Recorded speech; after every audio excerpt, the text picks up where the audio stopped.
And we're live. Hey guys, welcome to Whiskey Charlie, our monthly war game chat here on YouTube. I'm your host, Mo from Mo's Game Table, and joining me are my two co-hosts, everybody's favorite Gimp with the Limp, the Gimpy Gamer, Nate Rogers. How's it going, Nate? It's going well. It's going. You know that for beforehand. Now that you got your camera working again. Yeah, I'm here. That's a miracle. So we'll take that as a win. There we go. And we got the war game wizard from Oz, Kev Sharp. How's it going? Good. How are we doing? I'm doing a lot better than Nate is. Yes, definitely a lot better. How's things going on the big board? The big board is just, it's big. It's huge. Huge. It's big. It's huge. It's got things going on. You wouldn't believe. Now you got a lot. You've been putting out a lot of content lately. So have you, Nate? You got a little tank game that I saw you putting out there, and you've been doing a whole bunch of different. You're doing a lot of catch up. It seems, Kev. You're doing like something like you'll do an episode here, and then you'll put something else out, and then you not an episode, but a tidbit on something, and then you'll follow up about a few days later with something else on it. I've got a lot of backlog that I haven't posted, so I've been trying to get caught up on that. And then write all that stuff up. And I took a week off from gaming because I was just kind of frustrated with stuff. And but I was looking because you said, hey, we need to talk about what we've been playing this year. Yes. At the start of the year. And I was looking, I've actually, it seems like I've done a reasonable amount of things. So that's good. But anyway, what about you? I've been busy with a whole bunch of stuff. We had AC/DC going on, which was pretty cool. And then I had the preview for Purple Haze, which I posted up, and they actually went live today. I think it was. Yeah, it was today, and they actually funded already. So good for them. Oh, that's cool. Yeah, I got the notification on that one. Yeah, I'm hoping that it'll fund real well, and that they will actually expand out from what I saw. Or what they're saying they're going to have now, because 8 scenarios, the prototype came with 3. 8's not going to be enough. It's just not going to be enough. Everybody knew that from the get-go. What's the price for 80? 65. Yeah. The for GameFound. Right. I think it's going to be like 80 I think it's going to be 80 for the full price. Yeah. Right. Well, it's not too bad. No, it's not. But when you have a narrative game like that, you really do have to have many scenarios, because what I played a couple of them a few times, and they will take some different pathing, different branching, but overall you are going to follow kind of the same story, or pretty much the same story. You'll have different paths you can branch off to, but you're not going to get more than 2 or 3 games out of each. And out of 8 scenarios, how many times are people going to play more than twice? Right. So I bet you they'll do stretch goals, extra scenarios and stuff like that. If they're smart, they'll do something. Well, they do have one expansion, the Tunnel Rats expansion, which that'll be new. But they got to do a couple things. They got to come out with more scenarios, and they've got to develop their combat system more. Or random scenario generators, something along those lines. It would be harder because of the narrative to do a random generator, unless you did it with an app. And the thing is, they're not, at least to this point, I haven't heard anything about an app. So, and we know what happened with the U-Boat with that app. That kind of got abandoned. So we don't want to see that happen again. That was War Game of the Year. That can't be abandoned. But it's the truth. With that great map, they did that? I know, right? Wait, no, seriously, was that abandoned? Like completely? Kind of. Well, not abandoned officially or anything like that, but from what I checked, there was no updates being made on it. Really, yes, we're slackers and headbangers. I was going to ask. We'll go through the crowd here. I saw John saying that he liked one of the recent Gimpy's gals, but there were 2 put up, so I didn't know which one he was talking about. She did Sacred Oil and Axis and Allies. So let me know which one you're talking about, and I'll let you know. Speaking of which, I'm finally getting to poke around at Sacred Oil. Looks good. Looking forward to getting that one to the table. But I think I'm going to skip counter clipping this time, just because. No, I'm not going to do it. To hell with it. It's too much. Just do it. There's a lot of counters, bro. No. What is it? Something like 1,000 counters in that thing? Yeah, it's a lot. It's supposed to show the dance moves. Oh, jeez. So it was 65 pounds. Wow, that's pretty heavy. Tunnel Rat expansions included, and then random encounter cards. Yeah, that'll help. What they're adding random encounter cards, but the random encounters are there. I mean, they can add more of those in there, and that's fine. But and that's actually good. But you're still going to need a narrative, though, right? It doesn't change the stream or the branch. Right? Yes. Well, that's the thing with a narrative game. If you have more replayability, you lose some of that story. Like the good storytelling can't be there because you have to have that random effects. So you either have a shorter, better game, or a game you can play as many times as you want that's not quite as good. Hey, Stigler, it's 2,000 pieces.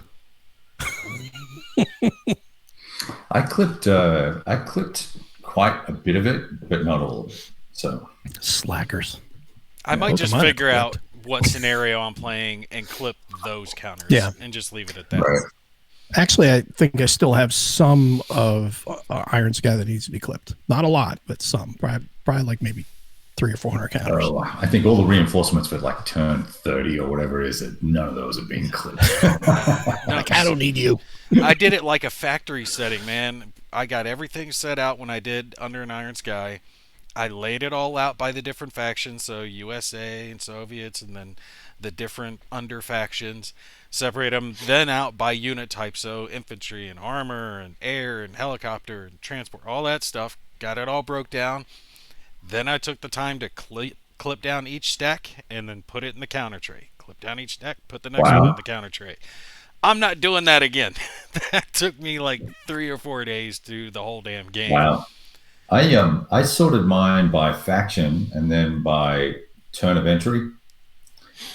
And then potentially, depending on how many there were, I did air, armor, infantry, split them up. But yeah, that just seemed easier to me. So I could put in fact, I put like all the NATO guys, all the French, the UK, Belgians, all that sort of stuff. There's like, 4 guys from each of those. So I just dumped all that crap in one by the turn they arrive. Just made it easier. Didn't clip all of it, but clipped a lot of it. Yeah, I played some Sacred Oil and got a little bit frustrated with it because it was one of those things where you start playing, you go, oh, I've played before, this will be easy, and I'm playing Scenario 1 introductory, and so Wait a minute, didn't Fabrizio warn us about this? Oh, shut up! So he warned us when we had him on the show. So I'm doing. So I'm playing along. I'm thinking, I'm gonna check, just make sure that's right, because I'm making notes and I wanted to write it up. I wasn't doing too much video, and so I started looking something up. I was like, oh, that's different. I don't remember it being that way. Oh no, don't tell me I played it wrong the whole time. And then I kept reading down. Then I go look at the rule that relates to that, and some other rule relates to that. And I go, freaking hell, restart. So I did that a couple of times. I got a little frustrated. So there's a lot more. There's a lot more going on here. You've got naval faction stuff, and then that extra line of communication or whatever chart that he was talking about. And then the whole event structure, the way it's being held, and then the different factions and how they interact. There's a lot more going on here than just Sure. And I wasn't using the event cards. This was just the lock. There's a scenario that's set on the lock where you've got some aircraft in Diego Garcia. You've got the Kitty Hawk CV group. That's called Battle Group something Bravo, and they're going in to take the Yemen and I think Sudanese. No, not Sudanese. The Yemen and some other base out that the Soviets have got stuff on. And so they just got to land special forces there to attack the base, and they capture it, right? So that's all. That's 3 turns, and I restarted twice. So on the 3rd try, I got it right. And I don't know why my camera's doing that. I apologize. I was getting ready to ask, are you getting abducted by aliens or something? Because your lights keep flickering in and out. That's probably my kids turning on some other piece of electrical equipment in the house. Have to start calling a priest over there or something for you. No, I cast you out. I was going to say it's a possession, right? Exactly. So what's up with this, Brian? He says, Kev, epic response on Facebook about the Take Notice Compass Games post.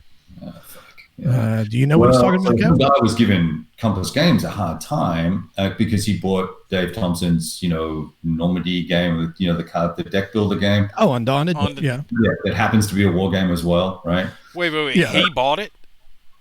No, No, some other guy did. Some guy bought it and said, Okay. "Oh, great value for money. Take notice, Compass Games." And I said, "Well, come on, dude. You can't compare, the Breakout Normandy, whatever it's called, whatever that Undaunted Normandy. what's it called? Undaunted, right? Yeah. You can't compare that game to any full Compass game. It's completely different. Components and maps and all the rest of it. And his game, you've got a few counters and a deck of cards. That's it. So of course it's going to cost less. And Compass is dealing, and I said Compass is dealing with heavyweight. That's really annoying, isn't it? Heavyweight designers. And I'm not saying Dave's not a heavyweight designer. Well, actually, I kind of am because he's new, right? Hasn't been around 20 years, but he probably doesn't charge anywhere near as much as Butterfield does or any of those other guys. And so I said, so you shouldn't. That's just a bad comparison. Yeah. And then it got very heated, and some dude just started cocking off from Australia, some other Australian. Damn Australians. Undaunted Well, Normandy let's is just- it's a good crossover game. No, yeah. Right. It's a good I intro. don't care. Well, that's great. It's a great crossover game. It's for all I know. I've never played it. I don't care. I made a couple of comments about it being historically accurate. I mentioned the girl on the cover wasn't at Stalingrad, and then someone else chimed in, well, there's no African Americans at Normandy, and so then it got all the wokey and stuff, and that wasn't my intent at all. My intent was Stirring the pot. No, well, it wasn't even. I just said just don't compare the two because they're completely different. And I don't care if it's a crossover game. That's great, right? Yeah, if that leads you to Combat Commander or ASL, God bless you. I don't really see the leap, but that's fine. Root would be a better example of a crossover game than Undaunted. But anyway. No, Undaunted does I what pulled it it up does just, well. Yeah, and I, go to your point, Kev. I just pulled it up just out of curiosity to see what the component count was. For Undaunted Normandy, it's 108 cards, 18 large map tiles, dice, tokens, and a campaign book. So 108 cards, it's like 2 decks of cards. 2 decks of cards. That's $4. $2 to $4, depending on where you go. So say $4, we'll say 5.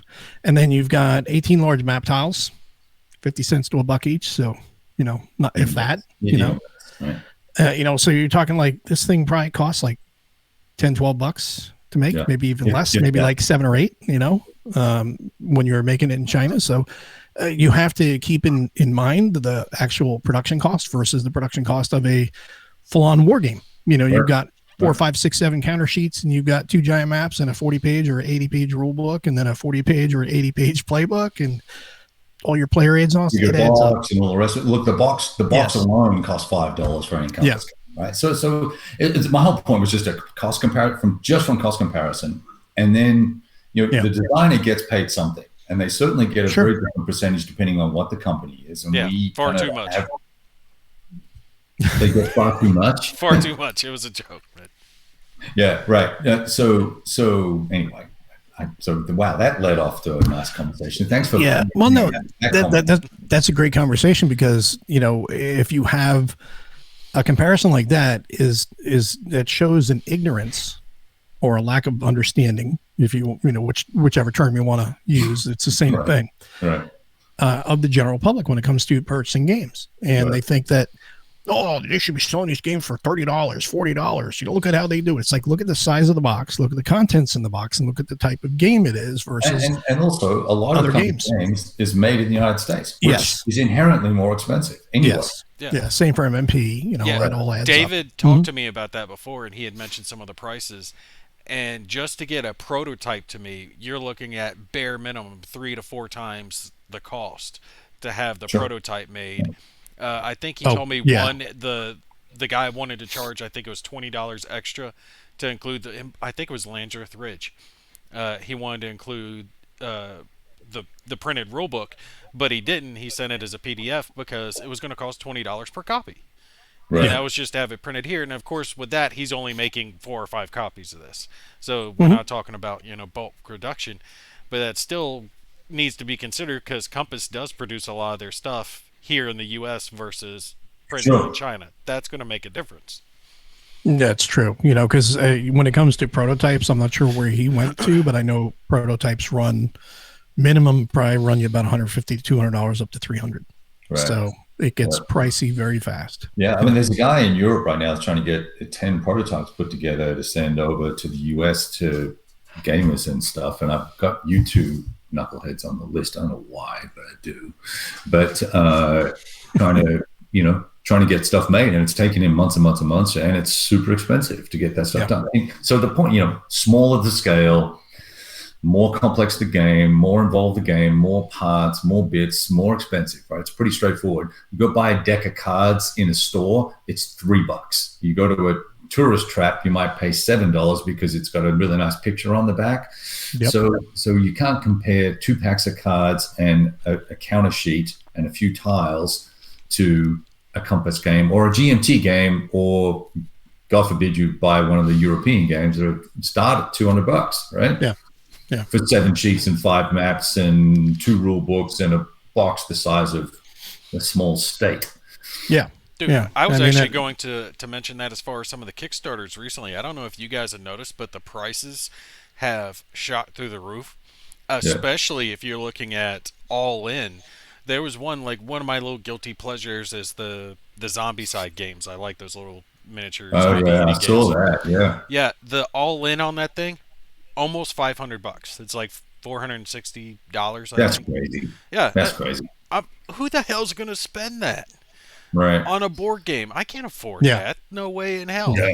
And then even just to get what I would call the core game is, I think, $250. And that is still way too high. Zombicide used to kickstart back in the day for something like $80.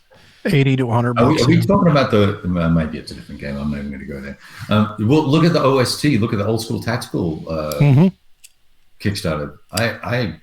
My jaw dropped when I saw the purchase price. How much is that one? 110. 110. It's 150 if you get that in the expansion. Yeah. So it's pricey, but then again, it's a big game. I'll give him that, right? And it's beautiful. Mm-hmm. But man, that's just a lot of money. And that doesn't include the Stalingrad map or Stalingrad expansion counters or any of that. It's just I cheaped out. I bought the upgrade package and the Red Blitz, right? I'm not, because I already got it, right? So is he selling the first edition with that, or is it just the second edition? Or the second? It's the second edition, not a reprint. The second edition, so it's the new counters, right? Yeah. New counters, new art, new stuff. There's other bits, new charts and rules or something. What I say, I might end up just sending this to you guys because I have the expansion for the first one, but I don't have the first game. Oh, you don't have Stalingrad? No. Send it to me. Yeah. So at this point, I can't do anything with it. You got Stalingrad already, right, Kev? Yeah. Okay. Yeah. So, I mean, I might as well just send it to you guys because it's been on my shelf for a few months. One of my subscribers. Is that the Airborne one, dude, or is it the Western Front one? Because there's 2 expansions. I want to say Ghost Division or something like that, or Airborne. Okay. Skinny box. Yeah, it's skinnier. Skinny green box. Yeah, it's green. Oh, it's not. So it's not the white Stalingrad. Yeah. I've only played one of the scenarios out of that. I'm way behind on getting gameplay on that. I actually played a cool scenario of that just a couple of days ago. Two Tigers versus 2 KV-1s and 4 T-34s. It was a beatdown for the Russians. Hell yeah. Yeah, I'm actually going to be doing a tank game. Remember I had mentioned to you guys that game Panzerkampf the other day? Yes. The miniatures one? And I talked to the designer somewhat about it, and I was like, you know what? I can make my own version of this. So I did. I went ahead and printed out tanks and printed out the rules, made my own counters, made my own movement templates. That's cool. Did the whole so he's got a PDF of it? All I've got is the PDF of the rules. So it's just the rules from the Kickstarter. And I'm sure there's going to be tweaks and some changes to it, but I was able to make my own templates for the tanks, and I'm just using T-34s and Panzer IVs in it. But I was able to find the right scale, and I printed those out, got them painted up, and I've got the terrain left over from Conflict of Heroes. So set that out, measure it out. I'm good to go. I've actually got it set up on the table now. I'm going to try it later and film it. I was like, screw it. Nice. I don't need a prototype. I can make my own prototype. Oh, that's cool. Resin See, all I need for is the win. rules and the counters. I've got all the miniatures that I'd ever need because I looked at that game and the scale of the game is the same as Tide of Iron. And Is I it have really? all the miniatures. I have all the miniatures from Tide of Iron. So I it's- could use it's all those tanks. The 1 to 150. So yeah, it's like it's like N scale, 1/144th is what I think that one is, Tide of Iron. So it's close to 1/50th. So Yeah, I had to. it's close enough. I had to scale up because I had the resin STL files for the 1/200s, so I scaled it up to the size. Oh, for big dog, picture. you got a resin printer? Yeah, I've had a resin printer. I told you about that. I didn't know it was resin. I thought it was the filament one. No, Nice. the film one broke, so I got a resin one over a year back. But these things, I mean, it prints out nice. It's what I use to make all the tanks and stuff for bolt action. Because Nice. nothing World War II is copyrighted, right? So if you want to just print out a 28 millimeter Panzer or Sherman or Right. whatever, you can just do that. Paint it Any up. update looks on good. GMT is shipping the latest charges into the freaking woods? I didn't know. Who did Into the Freaking Woods? I've not heard about that game. Is that the name of it? Into the Woods. I would love Is it it if they had Justin it into the I- freaking woods, man. Did they charge for it? I don't know if they even charged for it yet. I'm not sure if they charged. Did they charge yet, Jeff? Did they charge for that already? I would say if they charge, then it'll probably be shipping within 2 weeks. Yeah, because I know I just got whacked for 4 games, I think. From GMT? What games you get? Yeah, Let's see. What did you get? I have no idea. I just saw the bill cross my desk. My wife goes, "Is this for you? Is this GMT game for you?" So Jeff says he doesn't believe they charged, but the other Jeff says they did charge. Oh, okay. Well, it's charged, so it'll be any week now. Stop being a whiny, dude. Seeing issues with Pacific War 10-pound game. What's the issues? It's 10 pounds. Hopefully there's no issues because that would that's be one of the ones that I'm receiving. So that Vietnam, Vietnam I got. and AGC, Barbarossa.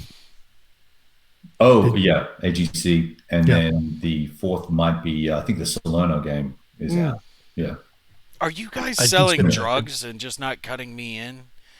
I mean, is that what you're doing here? Because just covering my bases as far as Compass is concerned. You got Third World War, you got Sui Sui Khan, American Tank Ace. Sui Sui Khan. What the heck is this? Sui Sui You're starting Khan. a Oh, it's a 80s Japanese new wave game. band? That's the It's name a of it. local I movie. thought I nailed that one, damn it. Sensui Khan. Sensui Khan, whatever. Just keeping up with their pre-orders, man. I can barely, get even close. I don't even think I have it. You don't deal drugs? No drugs. I use a lot of Okay. drugs. Well, there's your problem. Yeah. No Well, fun see, I have a ones. full-time job, so I got to work to Yes. pay for the stuff. Unlike yourself, who's Go- retired. Go get blown up. Look, there are plenty of bombs overseas. I guarantee you. You can go find one. No, I think I will forgo that. I'll pass on that, my friend. It only hurts for a long time afterwards. It only hurts like every day. It's just the pain that won't go away. It's like being married. Yeah, I mean, Well, did I say that out loud? There you go. although Kev, It's you exact hit same. above your pay grade, so you should be happy about that. With my wife? Yeah. Oh, well, thanks for sharing. Look, she came. She brought you some food in the last video. Well, she's well trained. What can I tell you? I noticed that she's not in the room when you're saying all this shit. Oh, you know that. There's a dossier on you. Don't worry. Hey, And she doesn't know the URL for this channel. you know her Nice. email address by chance? Because I'm recording this right now. Yeah, good. Yeah, good. Be like, Kev, I need you to just back a couple of P500s for me. We'll call it even. Don't worry about it. Call it even. Right. No, I don't have anything on GMT right now. I don't know. Maybe I just stopped looking. I only have since a things pointed couple. out. I only have a couple. I had Vietnam and then Army Group Center. That was it. Barbarossa. That was it. Other than that, I didn't get anything else. And I'm kind of taking a high risk, chance on that because I'm not super enamored with that system, and I'm not sure that it's going to float my boat. But get it now, or it'll be out of print in like 2 months. Yeah, I imagine that it'll be out of print in a while, and then if it's not up to scratch, we'll be able to flip it for. It'll never. Oh yeah, and we won't see it. You will never see it again. That's for sure. No, probably not. If they do print it, it won't be for at least 7 to 10 years. Right. What's wrong? I was thinking about, you said Vietnam, so it crossed my mind that I need to double check. I had a dibs out for They Were Soldiers on the Pay It Forward War Games thing, and yeah, I lost. I didn't win the dib, so that is unfortunate. That's not a Vietnam game I will be playing anytime soon. It's actually by the same people that were doing the the Kickstarter for that other Vietnam game we were talking about. Purple Haze? No. Yeah, I know who you're talking about. The little company? With the poker chips? Yeah. Gwyn Valley, something along those lines. Right. Holy crap, $30 to ship Pacific War. 10-pound game? Yeah. I mean, it just depends on where it's getting shipped to. Yeah. If you're going to buy big games, you expect big prices. Yeah, that's a bit stiff right there. No, California is the long worst road to ship to. No. What's the long road? What is that? That's Mark's other game, Flying Pig. That's the one with the vampires and werewolves and stuff. Well, I don't know if it has vampires, but it's werewolves. Oh, right. Is it an expansion to that one that I covered the other day, or a different game? No. Different. Same universe. Backdrop, same universe, yeah, but it's Platoon Commander Deluxe with the extra, supernatural elements. The vampire and a werewolf. It sounds like something I probably would have been leaning more towards than the Dark War. That's the name of it. Dark War, yeah. Yeah, the Dark War.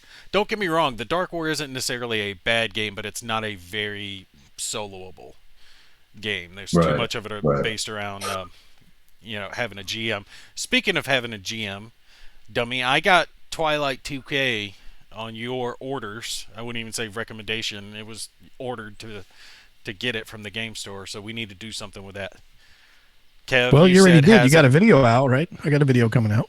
Yeah, I just did a quick unboxing just to see what was in it. I haven't poked around at too much of that stuff. But Kev, you've got it too, right? Mm-hmm. Okay, then yeah, let's do something with this. You said sure. You got a That's the plan. I've got 3 characters. One of them's called Gimpy. Okay. Well, I'm surprised it was just Gimpy after the name. What'd you hear his last name? What, dumbass? Gimpy Cumstein. Yeah, I had that one coming. Literally. Werewolves in World War III, actually, Fango. It's not World War II. This is modern. A werewolf tears up an M1 tank, right? Very true. And Dave from Lock and Load saying, "Dear God, you started without me." Actually, speaking of Lock and Load, that sounds like Lock and Load. Nuclear Winter 68? Is that the name of it? So very similar to that, I'm assuming. No dragons. There's dragons in Nuclear Winter. There be dragons in Nuclear Winter 68. I'm gonna have to pull that out. I've got the newer version of that. I haven't got a chance to play it just yet. Brian Patterson with the snark from the left field. Well, publishers do limited print runs to drive up the price on the secondary market. Nice, Brian. Nice. Yeah. And then they go, "Oh, well, it's worth this much on the secondary market. Now let me charge that much for the next." Yeah, I don't. I came in late to War Room the other day, and this was one of the topics, and I don't recall exactly how it started because it started before I got in there. And there were people that were actually thinking, I don't know if they were being facetious or not. It sounded like they were being serious, that they think that publishers do limited print runs to drive up the prices on the secondary market. It's like, why? Why would that doesn't benefit them? How does that benefit them? Common sense there tells you it doesn't work. I don't know where they were what they were thinking. Are they stupid or morons? I don't know. I was like, where did this come from? Are you? Yeah, they're secretly holding back 100 units, and they're going to sell them one at a time. That's when I set up. That's what I said. I'm sitting on 50 cases of shrinked case blue. That's my nest egg for my retirement. I'm gonna make money. This is my retirement. Oh, I've got bad news for you, son. War game speculation. Remember the dude? There's some dude had like 12 copies of Citadel from GDW, right? Mm-hmm. And at one point, that game was worth 110, 120 bucks or something like that. He's like, "Oh, this is great." Blah blah blah blah. And then, of course, DM Fu came out from Kanga, and everyone just went, "Oh, best game on the topic ever." And the price for Citadel just went through the ass, right? Just dropped through the floor. I think you can pick one up now for 40 bucks. So there you go. See, now Tim goes, they do limited runs because it's a niche product. Yeah, I mean, it's less risk when you do 1,000, 1,500, 2,000, 3,000 print run than you do the hobby games. That's why hobby games have zero value. Right. You know, it's when you get economics. Right? Yeah, you get a Euro and they go out there and they print 25,000 copies or 50,000 copies of a game and they sell it it comes out on day one at $50. Right. And in a month it is now 30. Well, when you go to buy it, I bought it for 30 bucks. I saved so much. And you go to sell it to somebody else, you're lucky to get 10 bucks for it. Yeah. The value, it just depreciates. It depreciates faster than a car. Especially with the number of Euros that have been published. You've got this really finite window. And that's the side benefit of wargaming, is these games have a longer life, a longer shelf life. So yeah, they do tend to hold their value a fair bit more. Like an SPI, the war in Europe could still sell for a couple $100 right now. Yeah. Oh, sure. Yeah. I mean, I would never pay $200 for that game. The nostalgia value alone on top of the quality of the overall product. That's what people are paying for all that. It's all nostalgia. Dude, this is interesting, right? I'm still kicking myself because I had a chance to get a copy of Tokyo Express, and it was something like $35 or $40. And I didn't take the opportunity to go ahead and get that, and I still kick myself for it because anytime I've looked since then to try to find a copy of it, it's always well over 100 that they're trying to sell it for. I mean, nowhere near. The other day, people were talking about a game that I had gotten on Facebook on the market. One day, I was at work and my phone dinged. It's like, it just came up and it says, the new post in Constant Marketplace. So I was like, man, what the hell? I'll go check it out. I go in there and somebody was selling an unpunched copy of Where There Is Discord for $125. And I went, sold, like that to the guy. And he was like, I said, is this available? I'll take it. And he messages me back. He goes, I expected it to go fast, not within 90 seconds. So I bought it from him. That was the going price for it when it was released. And I was like, and I said to him, do you not realize that you can charge more than double for this? He's like, yeah, I'm fine. I don't need to gouge. I was like, okay. But if I was going to sell it, I'm going to pass market value. That's capitalism. Yeah, exactly. Unless you sell it to Kev or Gimpy for $125, and then I'll just give it to one of you two. Well, I know I won't give it to Kev though because he already had it and he didn't like it that much. Yeah, give it to him. Yeah. I've always I'm not going to give it to you. No, I wouldn't keep it. If anything, I would film it and then just send it back to you. You're not holding on to it for resale value or anything, are you? You're actually going to open it. It's already open, punched, and ready to go. I even made the tuck boxes for it, so that way I just put it back up. I haven't gotten to it yet. It's one of my games to get played, but I'm going to play it. That's why I wanted it, because I wanted to play it. Yeah. So that and the War in the Pacific. 10,000 counters. Clip. I wanted to go back to a comment here. John had said, he says, I'll say it here, point blank is more going for it over Purple Haze. Yes, I know World War II versus Vietnam. I'm talking the narrative and theater of the mind. Now, having played both, I will say that it's hard to compare the two. They're not the same.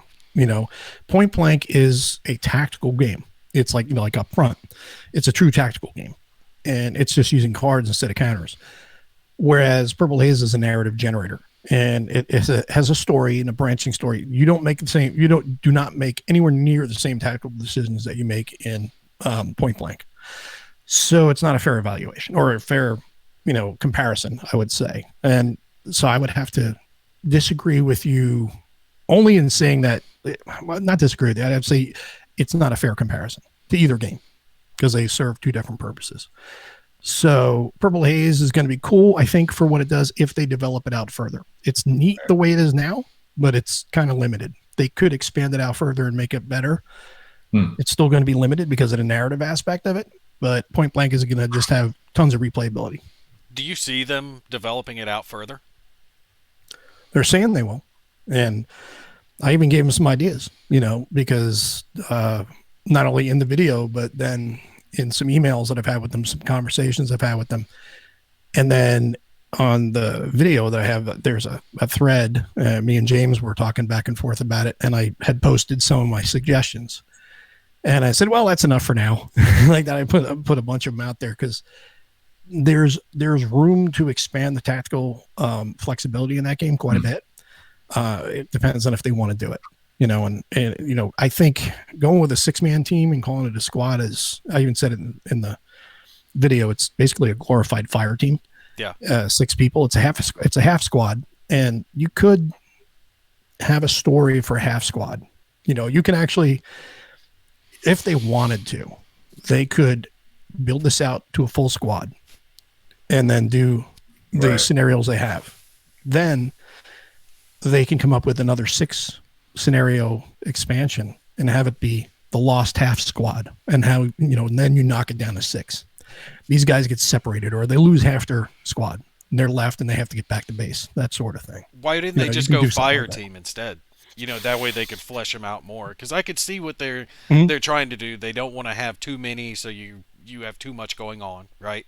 That makes sense. But if they don't want 6, you're much closer to the 4 with a fire team than you are the 12. You know what I'm saying? So just drop a couple people and flesh it out even that much more. Do you think they didn't know that, or? I think there is a little bit. I know there's a little bit of ignorance to the structure of the Marine Corps units, because even the nomenclature is wrong, and I pointed that out to them too. They don't call them pioneers; they call them engineers or demo guys, one of the two. So they're using the term pioneer, which is World War II German term. They're calling them medics, and they're not medics; they're corpsmen. They're Navy corpsmen. Yeah. So that's just a lack of understanding of that, and that's fine. That's part of the development process, because it's just nomenclature. That's easy to fix. But I know some people took some umbrage with the language being in the game, and I don't. I mean, I respect that and I can understand it, but they're telling a story about guys at war in Vietnam and the Marines. So we don't sugarcoat what we say. I mean, we watch what we say on this show, but in combat, you're not going to, and Army does the same thing. Everybody in a high stress environment is going to talk with foul language. Sure. It's just the way it is, so. That's kind of goofy, but that just seems like that's part of the, given the lack of perhaps tactical depth in the game, and it's a much lighter, sort of more role-playing oriented game, they're reaching a different audience, which have different expectations about language and coarse language and things like that. So I can certainly see how that would be an issue. So if you want to pansy it up for them and make it softer and more loving and caring, and oh gosh, I got shot in the leg, or darn it, oh gee, is that a nasty little Vietnamese person over there? I don't know, saying there's a ding, there's a gook or whatever it is they said, right? So, and I didn't even use an F word. Well, I mean, that is something that they did, at least from what I saw in there. I can't recall off the top of my head if there was any slanderous comments in that regard, which would fit in a war narrative. However, there was a lot of F-bombs and stuff where there were several. And I was like, okay, I didn't flinch. I was like, that's not every second word. I think we use them every third word. It could be. In the Marines, the F word is interchangeable with every word in the English dictionary. Yes. It just depends on how you say it, right? Yeah. Well, here's the number one thing. The Marine Corps has been the most progressive group in the entire world, because since 1775, fucker has been the gender neutral pronoun we've used entirely in our entire existence. Yeah. So there you go. Little Marine Corps history. On a serious note, though, there is a valid reason to use a pejorative term for the enemy. All right. So in the real world, when you're in a combat situation, you use some type of pejorative to reference the enemy because in a way it dehumanizes them because you can't You're think of othering them. them. Yeah, you're othering them. You can't think of them as dads, as sons, as brothers, Nope. as people that have their own family and lives and that will be missed. Right? Yeah, because that's Yeah. going to get to you, and they found that out in the Civil War when a lot of guys died without ever firing their rifles. That's why they changed the target shape from just a round circle to a B mod, so it was a person-shaped target that they were shooting at. So you got used to shooting at people-shaped targets. Same thing with the mindset. You can't think of them a certain way, so you come up with whatever word it is to use to refer to the Germans or the Vietnamese or the Iraqis. That way you don't think of them when you're doing your job. You can't think of them when you're doing your job. Right. Otherwise, you don't go home. Yeah. Right. It's a target. That's all. Here's It's not a human being. a good comment from Dave about print costs, right? Perfect. What is he talking about? He's saying true facts, but I won't say what games. 600 unit print run for game X is $20. And if you print $14.65 for a print run, it'll be $1,100 if you went, instead of 600, you went to $1,100, drops down to $14.65. There's no in between. $5.35 a unit. That's quite a bit of money. More profits. Yeah. That adds up real quick. If you can sell. Yeah, and then that's the thing is, right? It might cost $20, but then you have to apply the rules of 5s or 7s, which is either 5 times or 7 times the cost, which is kind of the board game standard. Sometimes it's 3, depending on the cost, or the type of game. But you have to have your cost, what the MSRP is going to be. Say it's $100. Say it's $20 game, and you're going to charge $100 for it. If you put that game in a distribution, you're selling it to the distributor, or Dave can give us more exact numbers if he would like, but you're going to be selling it at $40 or $50 a unit. Yep. And then they're going to take it and they're going to sell it to Miniature Market or whoever at $75. And then they mark it up and then sell it from there. I'm ballparking it. I'm not giving the exact numbers because I don't know. And that's pretty close, right? It could be $70 to $80 that they'll sell it for. Right. Now they're going to sell it for $100. I'm like, wow, it's expensive. They're making $20 on the unit. $20. So everyone gets their piece along the supply chain. And that's one of the things that people need to understand how this works, because this is the same way it works in the stores. If, I worked at a leather goods company for a short period of time when I got out of the military before I got another job, and as a buyer's assistant. So I got to see all the markups on all that shit. BDSM shop? No, it wasn't that. That was before that. No, but we sold everything from like briefcases to, wallets to handbags, all kinds of stuff. The thing that always cracked me up was the handbags. We had a handbag that we would sold to needless markup, as we called them, Neiman Marcus. We sold it. It was $1.65 a unit. They sold it for $92. The same unit was sold to Kmart for $1.65 a unit. They sold it for $14.95. No shit. The only difference was Neiman Marcus put the Neiman Marcus label on it. Yep. So it goes to show you that with a little bit of, looking behind the curtain, people would be surprised at what they pay for. Yep. Now, I will say this is something that bothers me tremendously is, let's say, a war game company, because I don't see this happening as much with more of the generic board gaming companies. But a war game company puts a game on Kickstarter, it kicks, it succeeds, it funds, all that stuff, and then they put extra copies out into the retail market, and then Miniature Market or Cool Mini is selling it for less than I backed it for, with all the goodies and stuff to go along with it. If I back it and I help you get it to market, I want the best price. I think the Kickstarter backers should get the best price regardless, and if they have to tell Miniature Market, hey, you can't sell it below what the pledge level was, right? That's fine. Yeah. So the whole point of Kickstarter is supposed to be, we're giving our money up front, we're going to get extras potentially, or we're going to get. Otherwise, it's a P500, right? If it's a P500, all I'm doing is saying, yeah, I'll buy one, but come credit card time, I may not. That's different, and so that's why they want 500 orders or 750 as GMT's number, right? It's not really a P500, 750. But with Kickstarter, you get the cash up front, right? So now you're on the hook to make the game, and when you go sell it, I don't want to turn around and find it anywhere less, right? Mm-hmm. That would piss me off, really piss me off. Yeah, Because and That's true. I'm giving you an interest-free loan, right? Yes. For a year or 2 years. I've had that Yeah. happen with P500s. I've had that happen with Yeah. Kickstarters. And Mhm. I don't appreciate that. It makes me feel like, why did I give you my money to hold on to for 6 months or Mhm. Right. whatever so you Right. could Well, have I it? mean, the argument is that the games don't get made, right? If we don't do it. So That argument doesn't hold water with me anymore on Kickstarter for a lot of companies. Yeah. Simon is a good example of it. They go out there and they print, Zombicide 2022 or whatever. They've made plenty of money off that franchise. They're just basically letting everyone else front the cost for them because they will, and they'll get a Right. good value out of it. And they know that, and the collectors go nuts for it.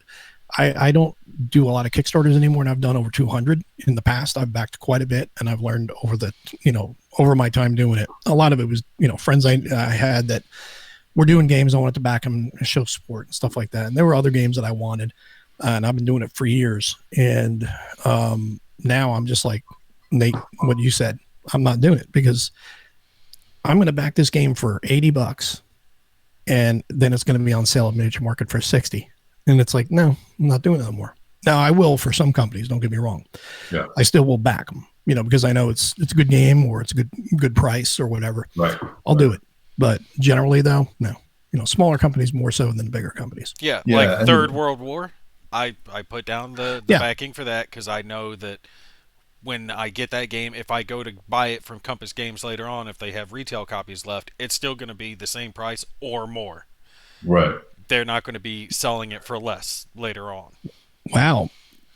Marx. He found Second Fleet in Vietnam VG for $20 Canadian.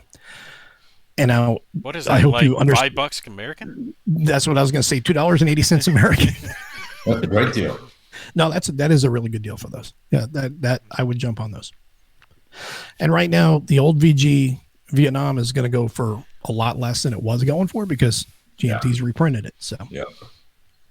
Did you want to say something, Kev, before I jump back in there? No, you jump back in. You do that. Well, I just wanted to make sure I wasn't cutting you off. he's going to do it anyway. Speaking of Kickstarter, something that had happened to me recently, and talking about Victory Games, I am right. They're the ones that publish Nemo's War, right? Victory Point Games. Victory Point Games. Yeah. I got to commend them for handling this.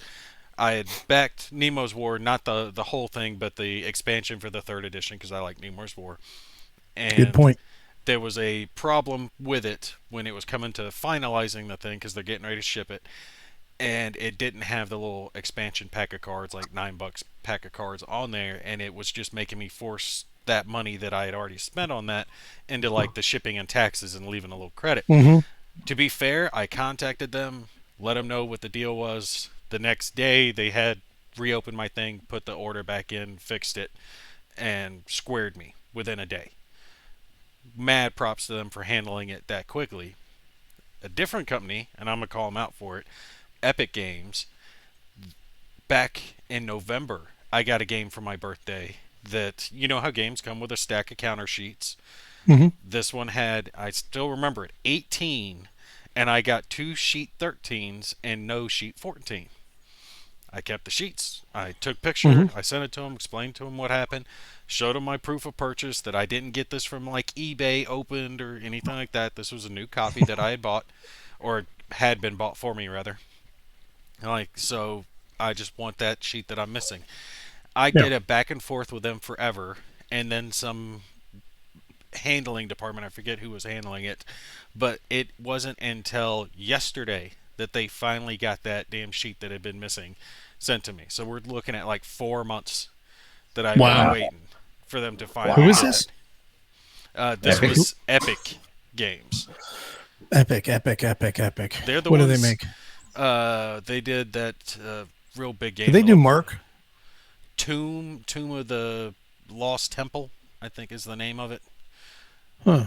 I can't. They had another one that just went on Kickstarter recently, and it was really Was good. this one of these Euro games you were playing? You were buying, dude? No, this was like a miniatures dungeon crawly type game. One of So those. Euro. I don't think of those as Euros. I think of those as like miniature American trash stuff. Ameritrash. Ameritrash. More Ameritrash. Ameritrash. Dudes on a map or whatever they call them now. Yeah, dudes on a map. All right. So they really bombed at it. It shouldn't take a company 4 months when you have a massive amount of evidence to show them, hey, this component was just missing. I just need you to send me this component. So if someone does good, I'd like to give them props. I mean, within a day, Victory Point Games jumps on it. And I've noticed that when it comes to war game companies, Compass, Lock and Load, all the others, really, Victory Point Games, they're really quick when it comes to fixing things. It seems the smaller companies do that. Yes. Bigger companies like Epic, it's like, if we piss off a customer, if we don't get him taken care of for months, we're still selling to these thousands of other people, so it doesn't matter. Hatfield was talking about Purple Haze. When I was talking to James, that's one of the things that they did talk about was having more tactical depth in the game with formations and range, because that was one of the things that I had mentioned to James about was the way it is now. You're on a card. I don't know if you guys watch the video, but you get these dice on a card, and that's what you're attacking based on their different ranges. I think the Marines should be allowed to have tactical options of, maybe backing off or charging in to close with and use different types of weapons that may be out of range, or you need to step back because you want to be at a better advantage, and they should have modifiers based on range. And they should also allow you some tactical options, like maybe a couple of guys can work together. One guy lays down covering fire while another guy throws smoke at the same time, even though you get one action per turn, because there's this back and forth initiative track. And depending on what the weapon is that you fire, you may be able to suppress them, but you're going to go enough into their zone to where they get the initiative. But if you utilize smoke at the same time, you can kind of teamwork it. You can the smoke will actually bring it back more into your zone itself. So that way you'll get 2 actions in a row. So I think things like that need to be looked at, how that could be added in there to balance it out, because there are tactics counters or tokens for the VC to where they can do extra damage, things like that, which I think is fantastic for a solo bot or for a solo aspect of the game. But the Marines also have to have that same sort of capability in the game. I just wanted to throw that in there. Thanks for sharing. Yeah. Sorry, nothing to add. Neither Kev nor I have played Purple Haze, so. Yeah, that's why I was commenting on it. So. Yeah, no, that's cool. I noticed that John Sai said something about getting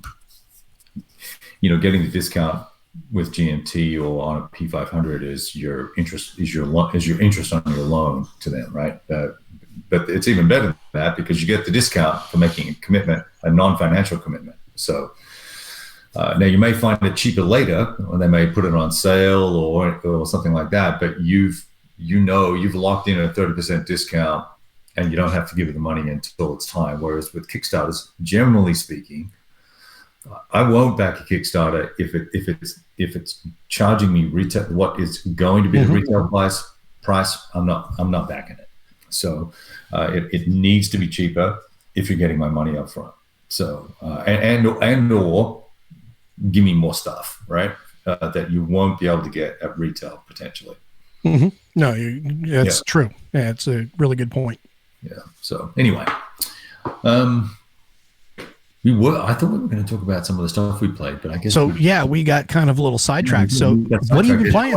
Someone threw that Facebook hand grenade, right? Who did that? Just blew up the whole show.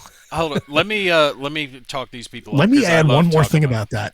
Yeah, let me say this one last thing about big stuff. No, talking about the stuff that we're playing. You had mentioned early on in this mode the tiny tank game that I played, and that was by Forsage Games, the same people who did Age of Dogfights. And I'd stumbled across that game just searching around stuff, and I think you can get a copy of it for like $15, something like that. Real cheap game. The box is yay big. I think I have it. Really? Somewhere. I think I do. It's Panzer Strike Pocket Edition. Yeah. Yeah. Yeah. And it's a cool game. Little small box. And I like Forsage Games because they try new stuff, right? And someone commented on the video and was explaining why it's new stuff. And the guy hasn't confirmed this, but it wouldn't be surprising to me that the designer doesn't play other war games, so he doesn't get ideas from other war games. So his ideas don't get polluted, if that makes sense. And I'm sitting there thinking about it. Well, that kind of would make sense because he's not pulling anything from anyone else. He's not doing chit draws or the combat results table stuff like they're doing. He does his dice different. That's how you get more ideas, though, by playing other games. Well, that's what I was kind of thinking, but he wants to come up with everything himself, and I think he's had probably success and some setbacks from that. Age of Dogfights would be the success. He might find himself a little surprised to find out that he's using mechanics that have been used in games for decades. So might as well just play games, you know. Yeah. Well, no, like with Panzer Strike, the pocket one, he had multiple colored little tank miniatures, and he could have just left them at heavy, medium, light and been done with it. But he included a little chart that had extra stats, and it's all associated with the colors. So that one single color, by including that extra little player aid, made that one color go from 1 tank to 3 tanks. So he effectively expanded the game out without having to put a whole lot of effort into it. That's pretty cool. Yeah, I thought the guy did really well with it, and I'm looking forward to trying it. He said he had some problems with the Kickstarter for the big version of it, the more fleshed out, expanded version, but it should be delivering here in a couple of months, I think he said. So I'm going to give that one a go when it arrives, but I am expecting good things out of them. Well, now just to touch on this very, very briefly, DCB, that is a good point, but it's also not something that was unheard of either, because when it comes to support for ground troops, support is not always like it is in the movies, where you have your own, artillery battalion on standby for you. You have air on station, and you have helos that can extract you. You have a certain amount based on your operating area, and whatever can be chopped to you at the time will be chopped to you. If it can't be, it can't be. You're going to be out on patrol a lot of times with no support. Your only support's going to be what you got on your back, mortars, things like that. So there's a valid premise for the game, is what I'm getting at. It doesn't always have to be the big Hollywood support. Exactly. Oh, who can name this movie? Where this quote's from? Hey, Ma, Hey, Ma, can you pass the fucking potatoes? Hamburger Hell. That I was gonna say it's got to be an old movie. the racing car guy. I already said it. I haven't seen it. Oh, is it Hamburger Hill? Yeah, great movie. You have not seen Hamburger Hill? Gotta watch it. Fantastic movie. Yeah, real good movie. Miserable poor guys. Oh, terrible. So, talk about what you've been playing, Kev. So speaking of minis, I did play. I don't know if you guys. Ooh, miniatures game. So I played Tank Charts from the 70s or the early 80s. And so I got online with this buddy of mine, Clay, and 3 other guys, and the 4 of us, we took a tank each. I had a T-34-85, and the other 2 guys had Panther 5s and 5Ds, and so we started out at 4,000 meters and just closed in, right? And nice. And we had video cameras set up, and our friend Clay measured with tape measure, moved all the guys in, and we just sat there giving orders and doing stuff and side chatting, typing notes to each other about tactics and stuff. Of course, which the Russians couldn't do because they didn't have radios, but so that all was fun. It was a good time. So that was my little miniatures experience recently. That was fun. So you're gonna go out and buy miniatures now? No. No, now I have Clay. Get that out of my system. I'm good to go. He'll just run it. He just had this really cool rug and put the tanks out, and we closed in. And tank charts reminded me a lot of MBT, Mandela Tank or Panzer. Yeah. Same. Yeah. What is your thing against miniatures? No, I have nothing against them. Dude, I'm 58. I'm not going to start painting and collecting. He wants to avoid the rabbit hole. And making all that bullshit, right? If someone wants to sell me at a really good price, and needs to be the right scale and all the rest of it, like either an Ancients army, so I can do the Second Punic War and the whole thing, right? Or modern for skirmish, sure, sign me up. I think I've got 4 different.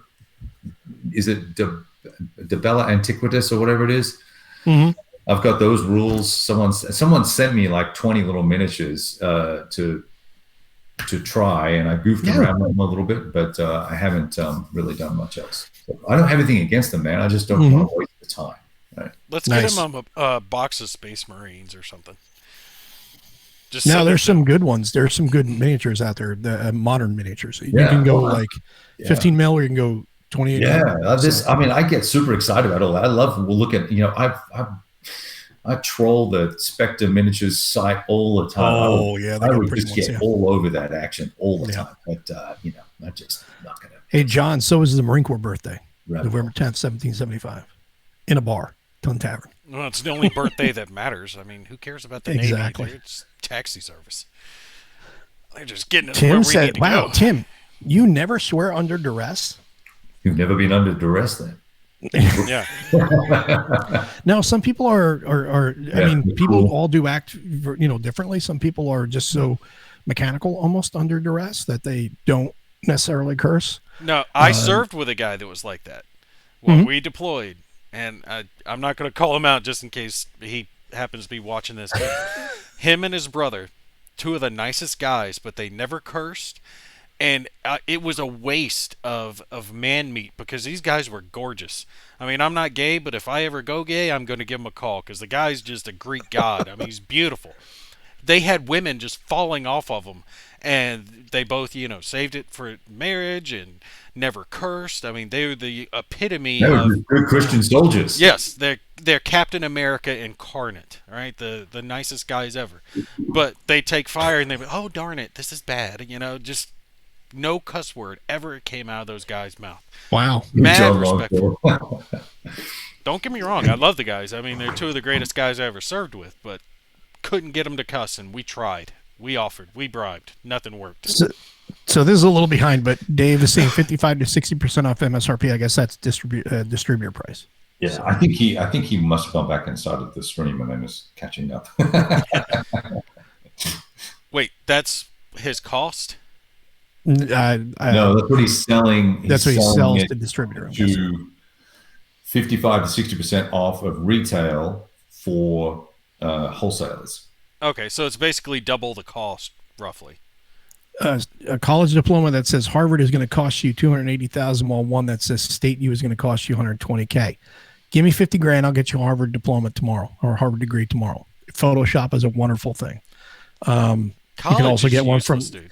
You can also get one from the University of Science, Music and Culture. That's where. Seriously, no, not to get off topic here, but with the exception of being something Just had to like be snarky. of a physicist or a legitimate doctor or something like that, there really isn't a whole lot of reasons to go to college because the wealth of human knowledge is at your fingertips. You can learn almost anything you want to know online, on YouTube, Google it, whatever you want to do. Everything is out there. So unless you have some high-end skill you're going for, you really don't need a college education anymore. I think a trade is better. Yeah. That's just me. That's There's experience. There's a movement. There's a movement amongst college kids. We're seeing a lot of that with. I've got two kids in college right now. They're seeing a lot of their friends pulling out of college and going into a trade or taking a year off and working, and trying to work out what it is they want to do, and they're not sure they want to have the $200,000 in debt, or the college fund, they want to keep that to spend it on something else at some point, right? So they're also not as dedicated or committed to a particular school. A lot of kids are bouncing schools. So if school's not working out for them, they're off to somewhere easier or different. That's a big thing right now. And this all sort of catalyst from COVID. Yeah. Yeah. Well, Peter, that is not a reprint. It is a second edition. Yeah. And it says it specifically on the box, not a reprint. Yeah. And to be fair to Walker, I think it is. Well, it's not even Walker. It's really Shane's driving it, right? All the artwork is different for the counters and stuff. The charts are different. The charts, the rule book, everything. It's a second edition. I've seen a copy of the new rule book. It's better. Really? Good. But so yeah, it's not just a reprint. And anyway, you can do that's Kickstarter's eligible for that, right? Yeah, that's I true. got no problem with it. It was Everything Epic. Is that Everything that the company Epic. Yes, okay, Everything Epic. That's the name. They made of the company. Rambo. Yeah. I don't know if they made Rambo or not, but I just was They made the very, Rambo game. Yeah. I was very disappointed with them. Ooh. I hate to say that, but they dropped the ball. I'm hoping it's just me they dropped the ball with, and they don't treat all their people like that. But I Yeah. make a, and I've told you about this before, Mo. I make a point of not using my GimpyGamer email address when I deal with companies, because I mean, even though my reach is tiny, I still don't want them to treat me any different. So I use a different email address so they don't know me from Adam on the off chance the person happens to be a war gamer and know I might be able to call them out for it. I want to just see how they do it, and they did bad. Hey, here's a comment here. John saying, read a review on MMP Angola. I looked at their website, $100 including shipping. It's a little game, not going to pay that. That is all I want to know about finances. Number one, wait till it goes on sale. Well, number two, wait till it goes on sale during the yearly sale. Number one, get the game. Get the game. If you have 3 other players you can play with, get the game. It is absolutely well worth it. It's the best multiplayer war game you can play. Yeah. In my opinion. But they only do their sale once a year at the end of the year. Sure. Yeah. I've seen it for sale for $30. So, and I almost bought it for $30. I've played it 7-8 times. Mm-hmm. I would hands down play it again, but you have to have 4 players. Are you coming to Dallas in May? I don't know, am I? What's happening in May? That's a question. If you're coming to Dallas, I'll bring my copy of Angola. We'll play. We'll get 2 other knuckleheads and we'll play. Sure. If we can get this knucklehead to come join us. Yeah. Well, if you guys didn't live halfway across the world. 3 crayons. We'll just move to Texas, numbnuts. I've tried talking her into moving somewhere. Well, she has different ideas of where I want to move. Well, ideas. Yeah. She wants to move certain places, and I want to move other certain places. How adorable. Maybe you should have worked it out before you got married. Well, we did work out the important things before we got married. Yeah, that's why I've got 4 kids. We didn't agree on the number of kids. No, and she still pulls that shit, because before we got married, she always said, yeah, I want 2 kids. And I was like, great, I want 2 kids. This will work out perfect. We had 2 kids, and she's like, all right, I'm ready for 3. And I'm like, no, we said 2. And she said, no, I said at least 2. I'm like, what up? No, you're changing the rules mid-game. We can't pull this. And then she got naked, and we had a 3rd kid. Yeah, that's how it works. Here's another good customer service story. Bill Durant saying, bought from Salerno to Rome from D Simula in Italy. He sent his money to the wrong PayPal account. And when this became apparent, he sent me the game anyway, trusted me to pay when it got sorted. That absolutely deserves to be recognized. That's mad fantastic. Props. Yeah, that's fantastic on their part. So something to keep in mind when it comes to backing games or buying from anybody out of the country, especially for U.S. gamers that if you're going to buy it from somebody in Europe. Simula is one to definitely show some respect to, because they showed respect to the customer here, and it was an honest mistake. That those things can happen, and they know that PayPal will get it sorted out. So hopefully that gets sorted out for them quickly so they can get their money. And that's the name of the company is Simula? Simula. Oh, Bob Fnoof is in the audience here. He's saying, Stigler, if you want a good game on Nam, check out Save South Vietnam, newly out from Fortress Games, which I have a video up on the channel for that, and Save Afghanistan Comrade. So. Did you like him? Have not played him yet. I just have not gotten to him. I'm jamming through a bunch of stuff right now. I still have to finish out my assault games. I have not finished all of them. I want to play that more to get a better... Right. To get more better notes. Yeah, my next one's a tank battle. I haven't done it yet. So. Oh, nice. What do you think? I mean, what are your opinions so far? It's okay. Yeah, it's got some oddities, and it's interesting, and it's light. So I think it's a good introductory war game. Mm-hmm. Beautiful components, but it's just got some, like, as a guy who likes tactical war games, it's got a couple of funky things, right? So the retreating and some of the combat, I don't know. I need to play it more. That first scenario or second scenario.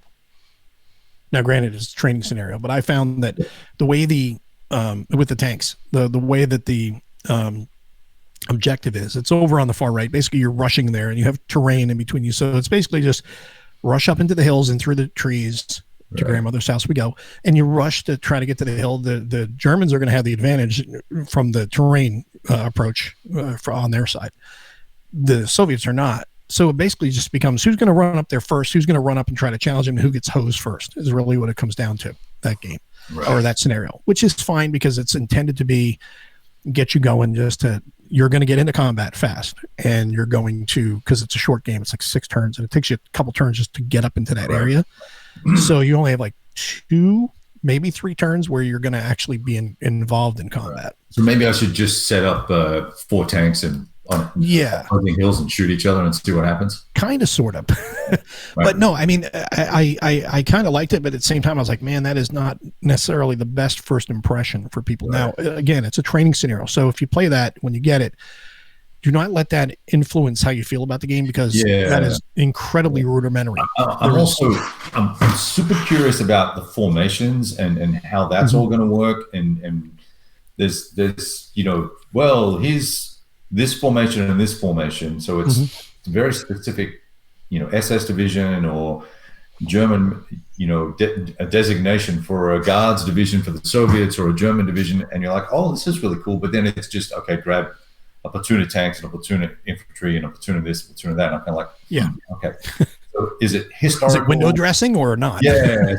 So the whole sort of layer above, and because I have a campaign in there, right? So how is all that going to work? And that I don't have an appreciation for to really make, a determination on whether I really like it or not. I don't mind the mechanics of the game. There's some of the things are a little bit goofy, but it's not a bad game, and it's beautiful. So, no, it's a gorgeous game, and I think for their first try, I think they did an amazing job component-wise. The other thing I did like is one of the things that really jumped at me right away, especially for a first-time game. Facing matters for vehicles, and I like that because that's an aspect a lot of games don't always cover in tactical games. I mean, the good tactical games generally do, but this one does, and it's pretty straightforward. You just face the spline. But that's something that if you're just getting in at tactical games, you're just going, just move my tank around and he's going to shoot. It's like, no, actually it does matter. Is it a turret or no turret? I mean, if you got a Stug versus a T-34, T-34 is a turret. They can traverse. The Stug has to move, So it was also, I thought, interesting that, it's Assault Red Horizon 41. So it looks like he's planning on continuing that whole theme as a set of modules. So and I think he's a first time designer as well, and really not borrowing. Well, they borrowing some things from games, right? That's the thing. I'm just not a huge fan of the custom dice, right? Balance issues and stuff like that. The literal weighted side of the dice they're not balanced weight wise. Yeah, it's kind of just felt kind of goofy there. But I do kind of like them at the same time. Yeah, I like the matching off of hits and things and all that. That's kind of cool. Yeah. I love custom dice. I always find it much better when they do something different besides the typical D6. D6, 2D6, it's like all you ever see in war games now. Anything else. D12, D8, give me something. Custom dice, I love custom dice. That's why I always thought, what was that game Academy Games put out? Agents of Mayhem. Mayhem? Yeah, I always thought that one was so underrated. Custom dice, good minis, nice 3D terrain. Really good game, and it just didn't pick up as well as it should have. But sorry, left field. Is that on sale or is it still expensive? Because I like to look at that. No, it's on sale. I think you can get it the base game for probably $60 at the most. I might go have a look at it. Yeah, depending on. Joshua is saying that he's proud to have the only kill of the evening before Kev said it was past his bedtime. Yeah, that is true. So Joshua is busting my balls. So it was like, Joshua, I'm not going to, how can I say this without getting into trouble? I'm not suitable for work. I was on a promise. So it was bedtime, if you know what I'm saying. So it was 11 or 11:30, and it was curfew for Kev. Curfew for Kev. And so I had to go. It was actually more like 11:45, I think, Joshua. Nice. So I avoided him killing me because the two Panthers, they just stopped. They could see us before we could see them. They could shoot further than us, and they could penetrate deeper than us with their APFS and all that sort of nonsense.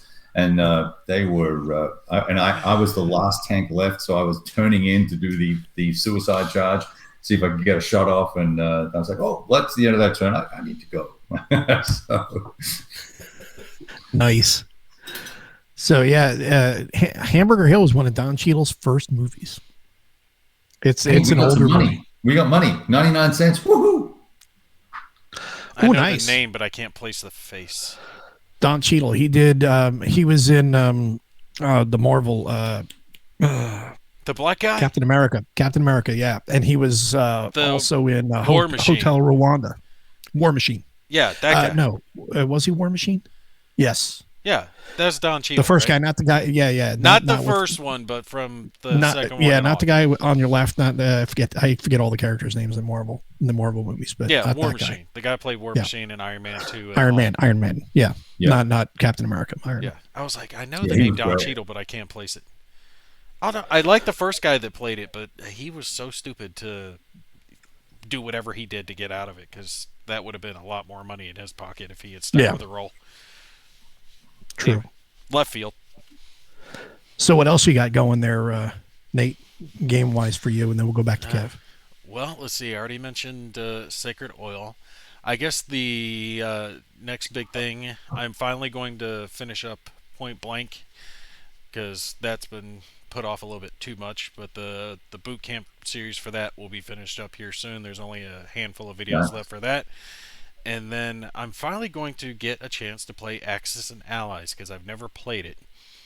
And I've always heard things about it, and that was kind of like a extra Christmas bonus gift, was the 1940 big set, so I could lay out all 4 maps and do the whole world. I've heard it's a real long game, so I don't know exactly how long I'll get to play it, but I'm looking forward to laying it all out and just trying a big Axis and Allies series and see how good that game is. Oh, nice. I'm trying to catch up. I am so far behind on these comments, and somebody was asking, it was Dave was asking what's in Dallas in May, and that's going to be CSW Expo Dallas. So new copies of Angola on BGG for $55. Get it. Good game. What else is up for you next, Kev? Next. So let's see. I'm playing Nordcap, the old SBI magazine game. That's kind of fun where it's a very abstract thing, but we're enjoying the heck out of it. We've got 2 turns on Vassal done last night. That was cool. I'm playing Goss. Finally, I think I told you, Mo, and I mentioned to you, Nate, but some nice guy posted a comment on a video and said, look, I got this Goss game. If I send it to you, will you play it? Because it's beyond me. So, and he's actually a former Marine. He was a gunner on the helos in Vietnam. Oh, wow. And so I said, absolutely, I'm on it. So I've got it set up. I've got half of 1 turn done. I'm playing a tiny scenario on half a map, and just to kind of get my feet wet and we'll see. So I'm doing that. That's the big thing at the moment, I think. And I've got South China Sea, Indian Ocean, little learning scenario that's set up, and that's it at the moment. Nice. And then Bob's saying he can't wait till we do play one of the games, Save Afghanistan or Save South Vietnam. I'm looking forward to seeing that. So I was going to ask if you guys have noticed that it seems like a lot of Kickstarters either deliver or are delivering right in the January, February time frame, because I've gotten so many messages, so many emails about this delivering, that delivering. It seems like all of them are coming in. Maybe the ship finally came in from China, whatever the hell we've been waiting on, but I swear at least 5 that I've backed are all going to deliver within the next month or so, which is going to keep me busy for a little while, so that'll be nice. But I'm still looking forward to Compass Games getting their shit done. So it's pronounced Marx's Marxist Marx. Missed the T in there for the me to say Marxist. He needs to change his name. I love it, though. That's great. And then Henry's saying, in regards to OST 1, I would love to see historical leaders, Vittman, Abrams, etc., all the bigger tanks, and what if tanks would have been fun. Mouse. Wow. also what if scenarios allies versus Russia. So, Hmm. well, the mouse would be kind of cool, except it would probably take up 4 hexes and it would move a half a hex every turn Yeah. and Yeah, break might down be every full hex. might be not terribly dynamic, right? Yeah, you'd have to have a 25-person crew and then 7 retrievers behind it, and Well, its you know own. they had a plan for a bigger one, right? Bigger than the mouse. I think they called it the Rat.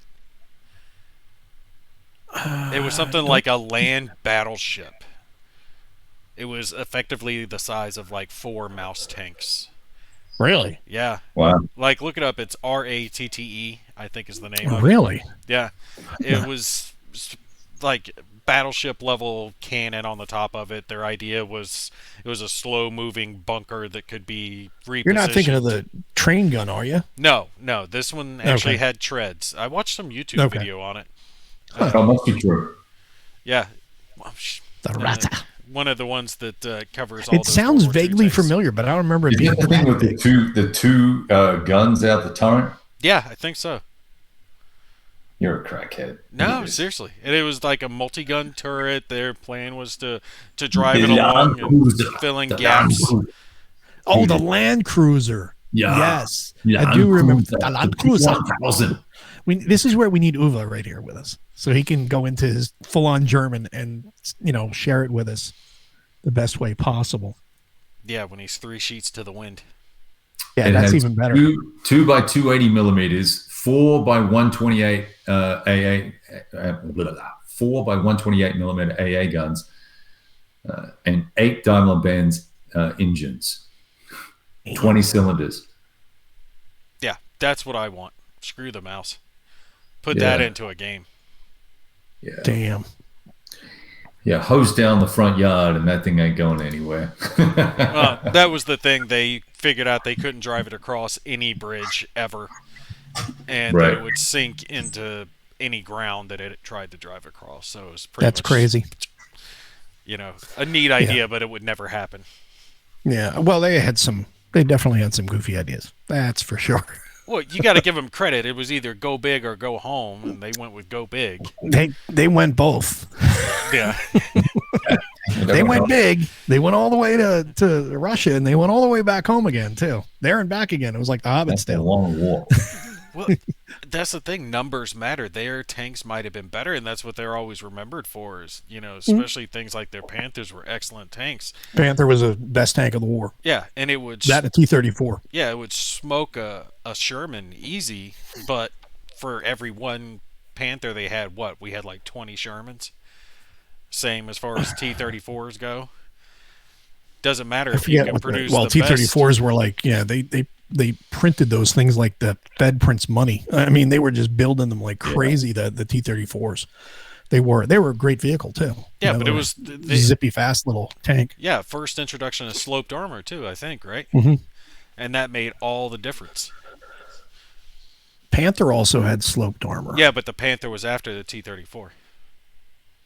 Trying to remember who was the first one with the sloped armor, if it was the T-34 or not. You could be right. I'm not sure off the top of my head. Yeah, y'all put it in the comments if I'm right, but I think it was the Yeah, T-34. if anybody knows, they'll in the let's see.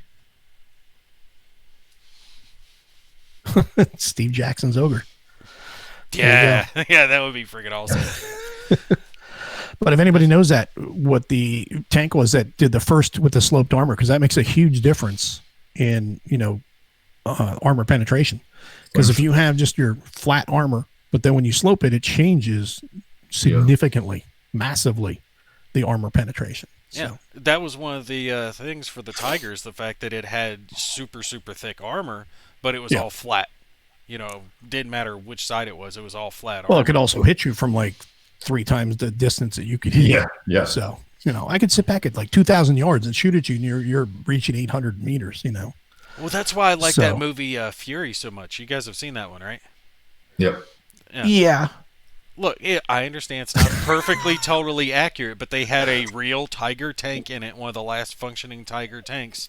Yeah. Actually, plays the Tiger tank in that, and it's just a cool-ass movie to see Sherman's having to try to fight a Tiger, and they're firing everything they have. They can't penetrate it, and they have to finally get around to the rear to put a shot up his ass. to take him So out. Little Willie's, everybody's saying here, that was the tank that had the in World War One. That was the British tank that I had thought the it was sloped a armor. French tank that had the French had the sloped armor as well, the CA-1 or something like They that. may have that might have come after the British one.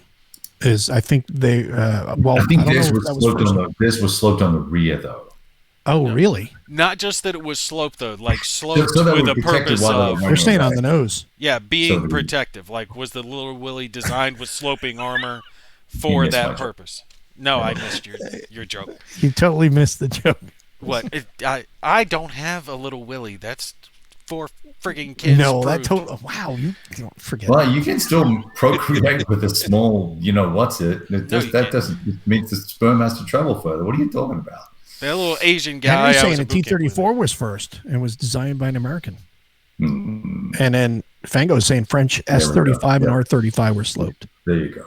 It's the French. I think there's a difference between having some slopes on it and being designed with sloping armor for that purpose to increase the effective armor. All right, if you kind of get my point. Well, here's a thing. Stigler was saying it was a comic book, horrible war movie. One of the things I will say that Fury did get good, I thought, that did get it right and was interesting was a combination of having to have the infantry in support of the armor. And then when they got into those engagements with the packs and then also with the tank, the tank one was a little wonky, but with the packs, when they got involved with those guys, they were in the tree line and they took a shot at them. The first time you take that shot, it just zings past our heads so fast. And then another one skips off and it goes off into the countryside, I think. I think it actually skips off the side armor or something. The sound of that thing and how fast those rounds went down range was very accurate. That was actually, I thought, really cool. That was what it was like to be a tanker when it comes to those types of rounds going down range. They move fast. So I thought that part was cool. Other than that, though, I kind of, it had okay parts. No, I agree with you. I think too many movies portray it like you can see bullets moving, and people have this idea that when you fire, you can see where the round's going. It's no. The sounds were good, yeah. Yeah, you're not going to see it. You're going to have to listen to it. It was more of an emotional movie and a sort of a CGI treat or a cinematics treat than it was a historically accurate thing. It was fine. Yeah, it was eye candy. Yeah. If you want to see want to see a real historically accurate movie, watch the movie T-34. It's free on YouTube. Yeah, but isn't it in Russian? It's Russian. Bad. It was. If you sit down and watch it for an action flick, it's not a bad movie. It was entertaining. It was entertaining. But I was so amazed when I saw that movie. I did not realize it was so historically accurate. I did not realize how giant the inside of a T-34 is and how many people could actually be inside of it at one time. Yeah. It's like the girl in there and two other guys, and I'm like, what the hell? They're having tea. Yeah. I was like, they're playing a game of friggin' OST on the table there. Have you seen that? What's that guy? Ghost Tiger or something? Seen that one? Which one? There's a movie called Ghost Tiger. Anyway, we're going way off track again. Never mind. No, we got to find out what this is now. There is another one. I forget the name of it, but there's one you can find it on YouTube. You can find it on YouTube. I've shown some of the people that are in the chat here. I've shown this video. Maybe it's White Tiger. White Tiger? Tiger King. I've not watched that direct. Neither have I, but my wife loves it. My wife did. Yeah. She's like, oh, you got to see. I'm like, no, I don't need to see that. Dude, she kept going around for like a week. Carol Baskin's a bitch. And I'm like, I don't care. I don't want to hear it anymore. No. I'd rather watch Lord of the Rings. Or Vietnam documentary or something like that. Yeah, that's what I'm usually watching. Which, if you've not seen it, is a fantastic documentary. The Vietnam documentary? Yes. Was outstanding. It on Netflix or something? It was, but I would say buy it. It's really good. Well worth having. I don't know. I always like watching those training videos, like when they follow one of the training schools, like the Marine survival schools or shit like that, to see how well they accurately portray it. or how much they try to Hollywood it up, because it doesn't matter what it is, they always try to make it seem as, extravagant and out there as possible. King Tiger King. You're scrolling too fast. I can't read them all. So everybody's saying White Tiger movie on YouTube. So that is the one. Yeah, it's really bad, but it's great, right? Ken Burns documentary, documentary. Wait for it. The Bomb. Very well done. See, even Stigler agrees, and he doesn't agree with clipping or anything, but he agrees with this. And he hates CG. When I was traveling, I tried to watch that and the American Civil War one that Burns did, and so when I was traveling a lot, I get to the hotel. I was like, okay, I'm gonna watch an episode, and I sit down asleep and halfway through it. Yeah, I wake up and be like 4 episodes gone. I was like, it's they're pretty in depth. They're really well done. Ken Burns is genius when it comes to doing documentaries. He really is. I don't care a whit about baseball, and several people that I know that are baseball fans, and even that they're kind of casual baseball fans, even they've told me I need to watch the history of baseball that he did. Because it's him, I probably would watch it because he'd go into the history. And, I don't care necessarily about the game, but the history of the sport itself would be, I think, interesting and fascinating to watch. Right. So I might watch that sometime. Well, you can report back. Yes. Yeah, you can tell us all about it. 12 episodes. Yeah, Battlefield Vietnam. I've watched a lot of the Battlefield series. Battlefield 360, where they did the Enterprise. That's the best series. I don't like apple pie. No, actually, I do like apple pie, but it's crumb apple pie I will eat. But baseball's too slow, man. I need speed. I need hockey or racing. I baseball is. I liked baseball when I was a kid. Growing up in New Jersey, I was a Yankee fan back in the day. Mickey Rivers and Ron Guidry and Thurman Munson, all those guys I grew up watching. That was fun, but it was like, okay, then I found hockey, and then I was just like, nothing else could come close. Yeah, a game where you can punch your opponents. That's where it's at, right? Exactly. Hey, instant gratification, instant police actions, boom, all done. Yeah, let's get it going. Let's ask Mitch when Taiwan's going to ship. Yes, when's next war Taiwan going to ship? When's next war Taiwan going to happen? Yeah. I keep putting off buying a secondhand copy because it's any day now, right? Well, not so Mitch, when does that ship? Well, you're still waiting for 3. For the third expansion. Yeah, I know. Poland and all. The third supplement I can do with or without. I want I want Taiwan, and I want the Next War Poland expansion. I think I've only got Next War. Leave it Poland. to John. Can't remember. Yeah, it is Next War Poland that I have because I never got Korea. You should play that. You would like it. I've got it. I need to pull it out. That's a great question, is Mrs. response. Mo, get back on topic. Stop talking about baseball. We talk about war games. It was just the subject. And then Mitch was here, so we had to pick on Mitch a little. We got to get Mitch on the show because we'll talk to him very soon. We'll get him on. Well, it's, when he's getting close to actually having a game that's going to print. Well, he's got one game that's coming out now that's actually shipping that he developed. Oh, Vietnam? Yeah. He was working on that. He just did all the development work. All the playtesters did all the hard work. He's just collecting the big check. Wow. Making money, making bank from that game. Is this the one from GMT? Mitch doesn't do shit. Yeah. Yeah. It's the Victory Games reprint. Well, it's not a reprint. It's a second edition. It's a second edition. Yeah, but it's basically the same game. Going with the spirit of what we've been talking about tonight. Not a reprint. It is a second edition. Yeah, exactly. They say it's the GMT edition. Yeah, which would be the second overall edition of the game. The status on that is charging. Charging. Yeah, it's I got that. Got charged for that, and I got charged for AGC. So yeah, but it says both of those. It doesn't say it's shipping yet. Damn it! Stop telling me about this. So Poland's second edition and Supplement 3 are getting close. Now, which one do you say you have, Nate? Next War? He said he had Poland. I've got next war So you Poland. have Poland. Yeah, I don't have Korea yet. I will have to get it at some point. But now I'm looking at a Vietnam game, and I can't, because every time I talk to Vietnam you guys, 65-75 or next war Vietnam? no, the 65-75. Okay. Like every time I talk to you guys, like I keep adding stuff to this, and I made her a promise that I wasn't going to buy any more games. We need to get some codes from these publishers, because every time we say something, Nate's like, I got to get that now. I want to get a piece of the back end on this. Yeah, well, at least just track how many people buy off that nonsense, right? Exactly. Mo, the last time that's the point. You know, me and you were chatting, right? Uh-huh. It was in the Compass Games bullshit, their town hall, and you were talking about that World War I game, Empires and Alliances, and I was like, yeah, I'm gonna go ahead and order that real quick, and got that one in. So yes, I blame you.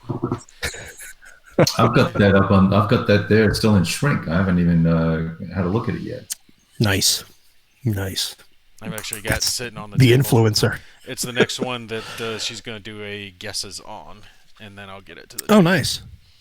That and nice. Well, I got. It's 2 Compass games. It's What's that? The Empires and Alliances, and then that submarine game that I'm drawing a brain fart on. The old one. Which one? The old one with a buttload of counters. Steel Wolves? Steel Wolves. That's it. Yep. Yeah. Yeah, so I got Assault. I got to finish through that, and then I want to try to take a quick run through either or the Save South Vietnam or Save Afghanistan Comrade. One of the two or both, depending, because they use similar systems or the same system, so you can bounce from one to the other. And they're point to points, right? What's that? They're point-to-point games. Yeah, it's areas. It's area control. Right.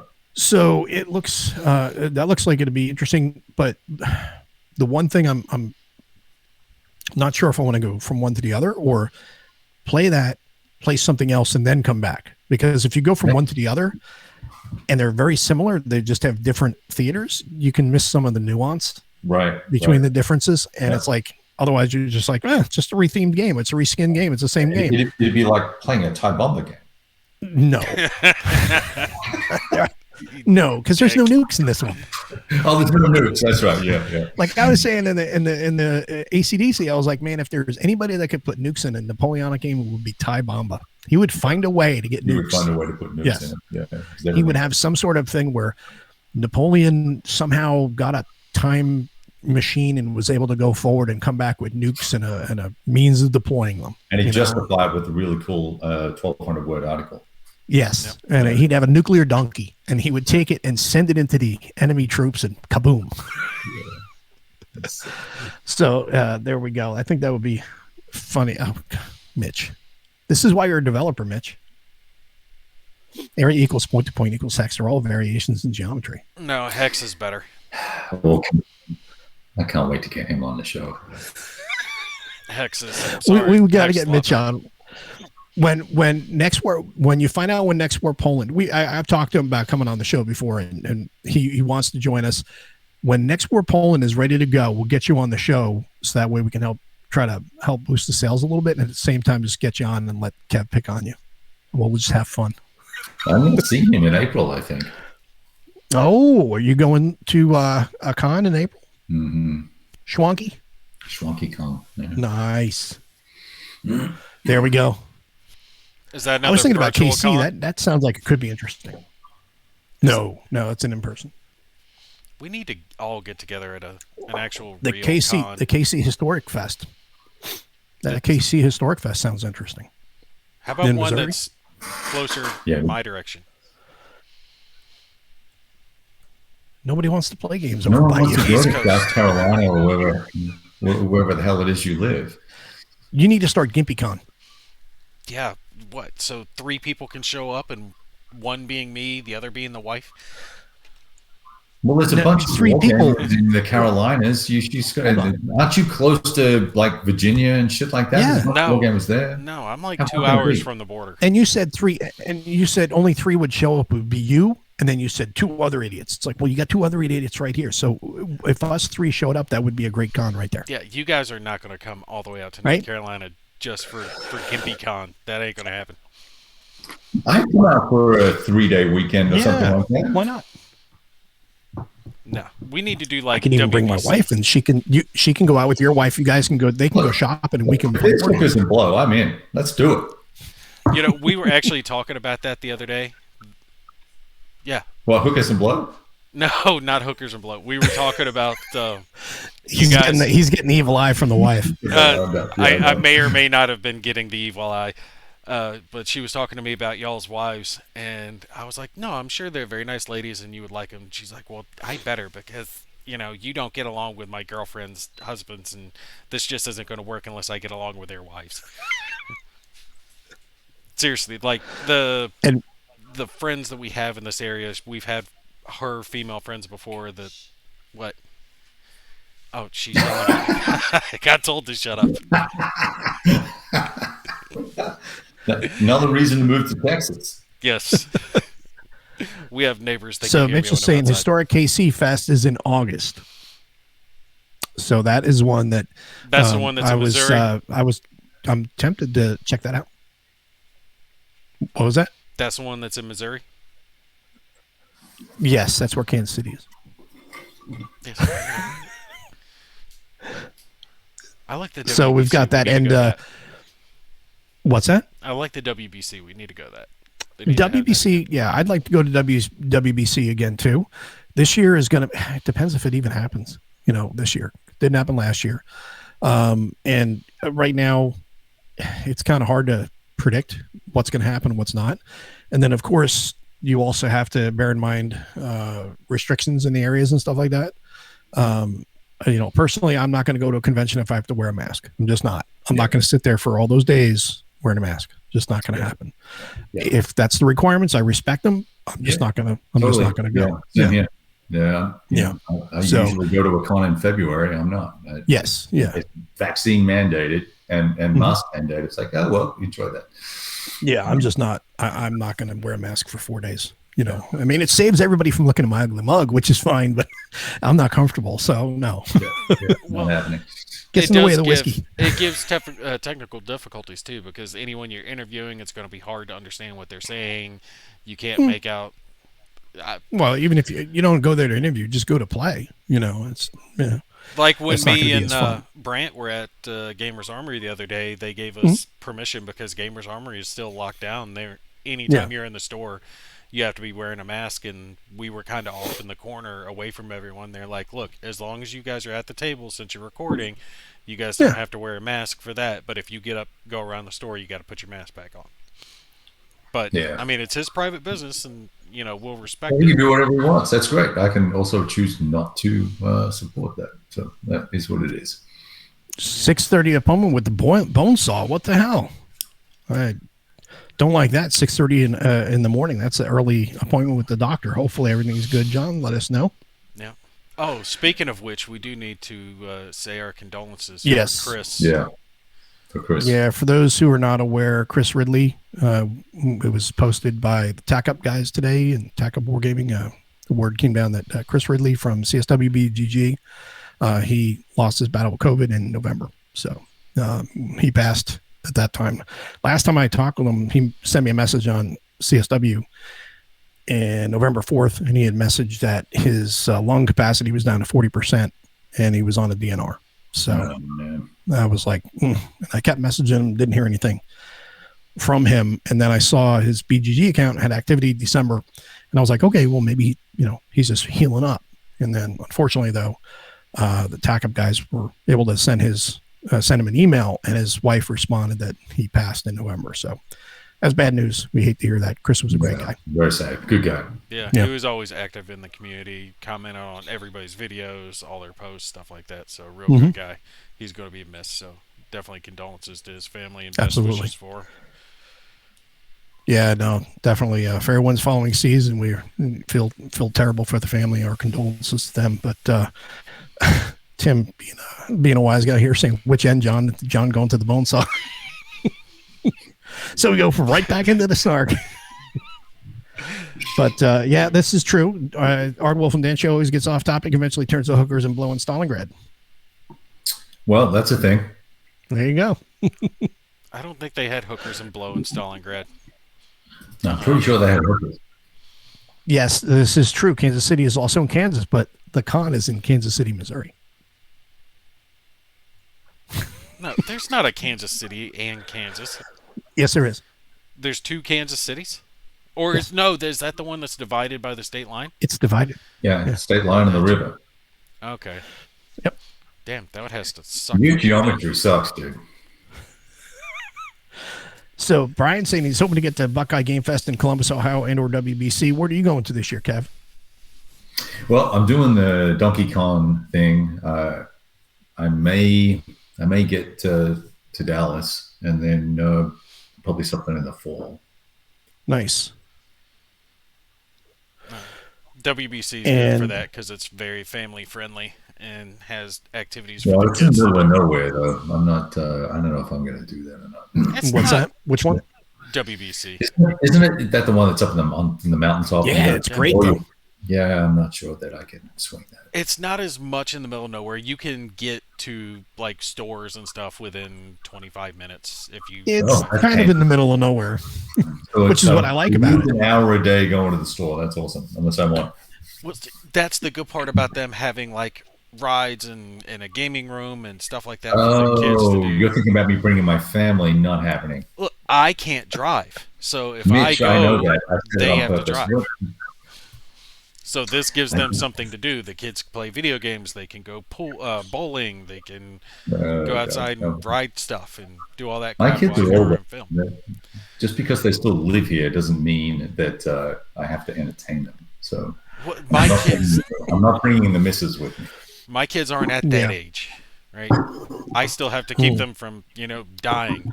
I still have one that wants to take and grab a fork and jam it in a socket to see what happens.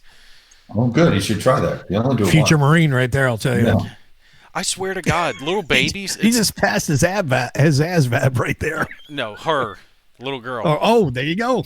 Even It's better. the girl. It's even better. Y'all ever seen that little video game where the goal is like one person's playing the adult, one's playing the baby, and the baby's goal is to try to kill themselves before the adult can stop them? It's some little stupid game on Steam. It's funny if you watch people playing it because they're always laughing about it. But that shit is just like real life. I mean, Kev, you got kids. You know what I'm talking about. Little kids do anything they can to just try to like murderize themselves. What'd she do? We just had different children. My third youngest was swallowing magnets. We caught that by surprise. Yeah, and that can be fatal very, very quickly. So we had to rush her to the hospital. This was, months back, and luckily, Let's get her in for an swallowed MRI one. and see what the problem is. No, we didn't need that one. Coming out through her chest. Yeah, But they had to check to make sure she only swallowed one, because if she swallowed two, they had to do surgery to get them out. And since she swallowed one, it was able to just pass right on through. But otherwise, the magnets can like pinch down, like connect on a piece of tissue or something like that, and tear them up on the insides. But she just had picked up a handful of colorful magnets and throw them right in the mouth. We're like, no! And we missed one. When you talk about like things you leave lying around and things you don't leave lying around, and it sounds like you have more things you shouldn't be lying around than shouldn't be lying around. My kids, for some reason, anytime they're playing with something, they can't just pull out something and play with it. They have to take the organized box that it's in and tip it over on the floor, pick up their one item, and walk away and leave that little mess. And she won't let me come down on them like the wrathful hand of God to stop that behavior. She says drill instructor is not being a good dad. So Jeff was saying he enjoyed the interview with the people from Historical Board Gaming about Global War 2025 the other day, which did on the ACDC. And that one, if you guys are into miniatures, that Axis and Allies style, and you want a 1985 Global War, and you want it to be like Axis and Allies for adults, like grown-up Grognard Axis and Allies, that's the game you want to check out. Oh, cool. Because that one looks really, really cool. And I think it's going to be a lot of fun. I mean, I'm trying to remember, it's like 40 or 50-page rule book or something like that. So it's not like it's I think I clicked on the link. It's a couple $100, right? Yes. Yeah. Is it already out? Because they're doing a Kickstarter? No, they're not going to do Kickstarter. I don't believe so. They're taking orders, aren't they? They're taking orders for it, yeah. But it won't be till I think summer. or third quarter, something like that. All right, I'm setting myself. But a it looks note really here. good. You said Global War 2025. Global War 2025. They also have a Global War 1985, and they have a Global War 36. So you've got 3 different options to choose from. 85 is what we talked about.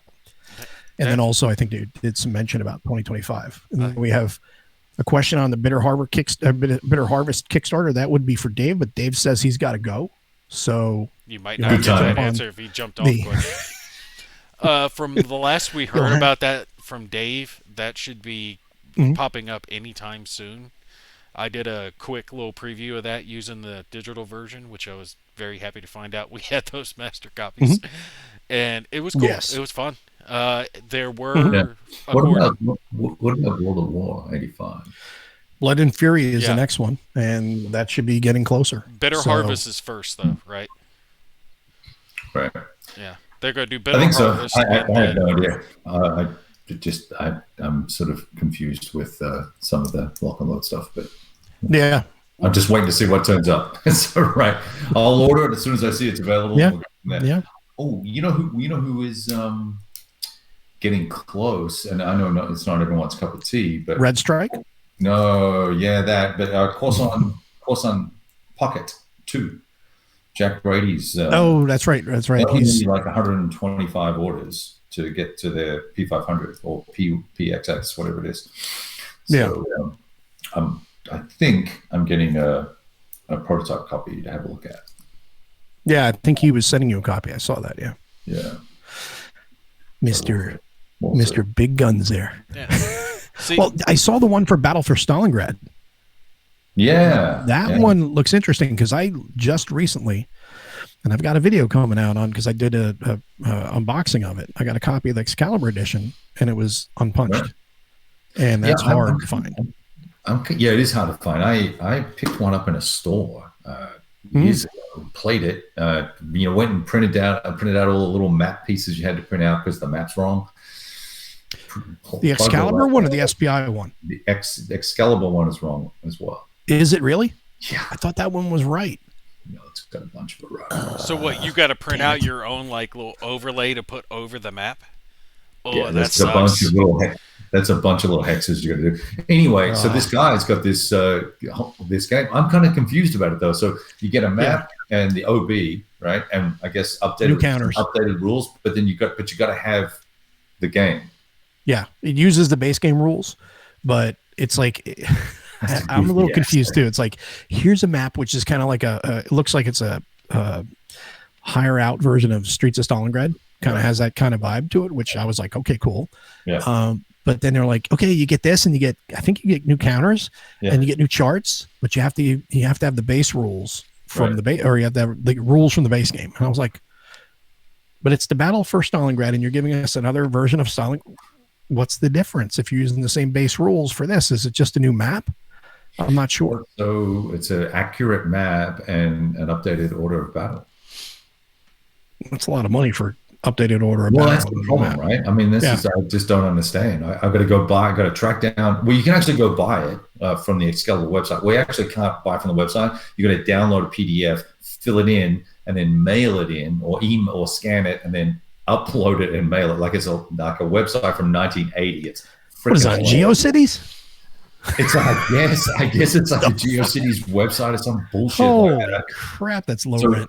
So the game's $40 or $60, however much it is. Then it's $100 for this thing, and I've got to mesh the two things together. Yeah. Sorry, dude. That's that's called cluster F. Yeah. But that sounds like you're paying to correct their mistakes. Like they fixed them, but you got to pay to get the corrected version. Well, a different guy. He's doing separate. He's got their approval to use their rules. But just rewrite the freaking rule book. Yeah. Change some words. I mean.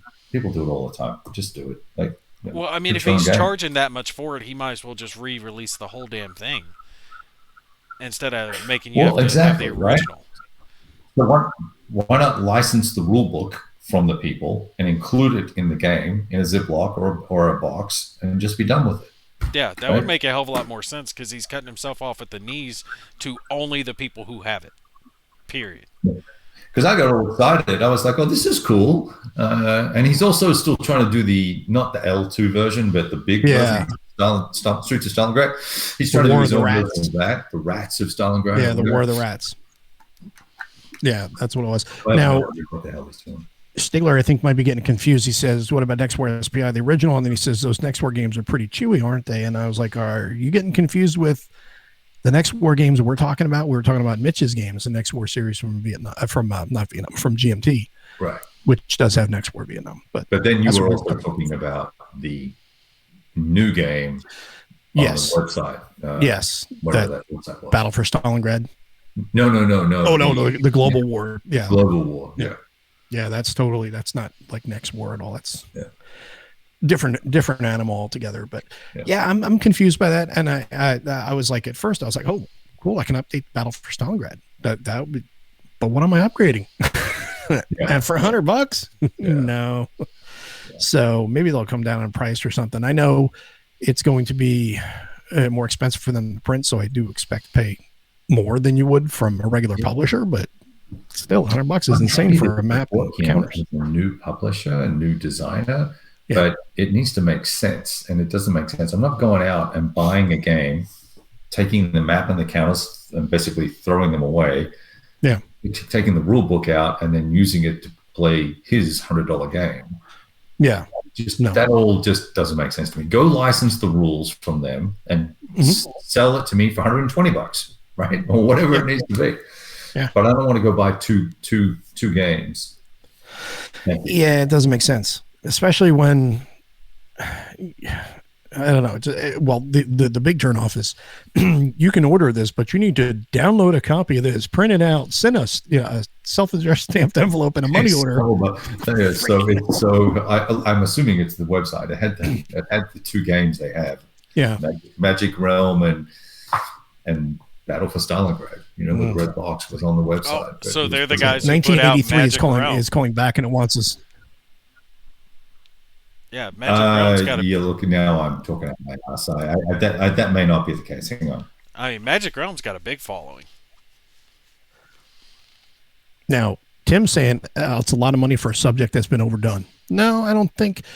Well, Stalingrad, Bulge, Gettysburg, they all will continually be sellers because they're perennial. Popular. I mean, they'll be perennial sellers because they're very popular historical events, and there are a lot of aspects that can be covered in them. And everybody that wants to cover them has a different angle that they want to portray. So, yeah. And it's not Magic Realm. It's Mythic Wars, whatever that is. Way different. Something I don't know. Bob's saying everyone has probably seen way more than enough Battle of the Bulge games, but this new Kickstarter does look good. DVG Valiant Defense Lanzareth Ridge, and I think Gimpy has played that. Yes, Gimpy has played that, and it is very good. Probably my favorite out of the Valiant Defense series. So it is really good. It's definitely one to get. If you like any of the Valiant Defense series that David Thompson's done, this one's definitely worth getting. He did real good with it. He's improved every time he's come out with a new version of it. He's tweaked it, improved it just a little bit. Optional rules in this. I mean, you can pick it up if you know how to play the others, and you'll pretty much know how to play this. It's just the new stuff that you have to learn. It's just really good, and it's a good story on top of it. The history behind it. Cool. Yeah, something like 19 guys holding off a buttload of SS troops for an entire day. Well, being that we already have established geometry sucks for you, how's your math? Well, how much is a buttload? A lot. Probably a couple of companies worth, I think, in the game. Something like that. The SS thought they were going to run over these guys quickly because there was only a handful of them there in defense. And they just went in early in the morning, full frontal assault, and that got pushed back. So then they started changing up their tactics and adding in heavy weapons and artillery later on in the day when they eventually did overrun the guys. But it was like 19 versus however many, I have no idea. A few hundred. Well, here's another one of those useless facts from Mo. A buttload is actually 127 gallons of wine. That is actually a true measurement. No shit. Yes. Well, We'll say it's Another worthless piece of 127. information that you get from tuning into Whiskey Charlie. 127 And I don't SS drink troops. wine. What's that? 127 SS troops, we'll call it. Yeah, 127. There you go. 127 winos showed up. 126 actually. And then Mitch is saying Next War is pretty chewy as its spiritual successor, 8500 Iron Sky, Northern Lights, Sacred Oil. The advanced game in Next War series is pretty chewy, standard as well. The standard game in Next War is really great. Once you get into the advanced game, it changes things dramatically. So it's definitely much more chewy. And the first time you play it, the air game, don't commit all your air stuff for your opening salvo because you're going to want to. Me and someone else did that when we were playing polo. Like, hey, let's just see how this works. So we're like, we're going to throw up everything.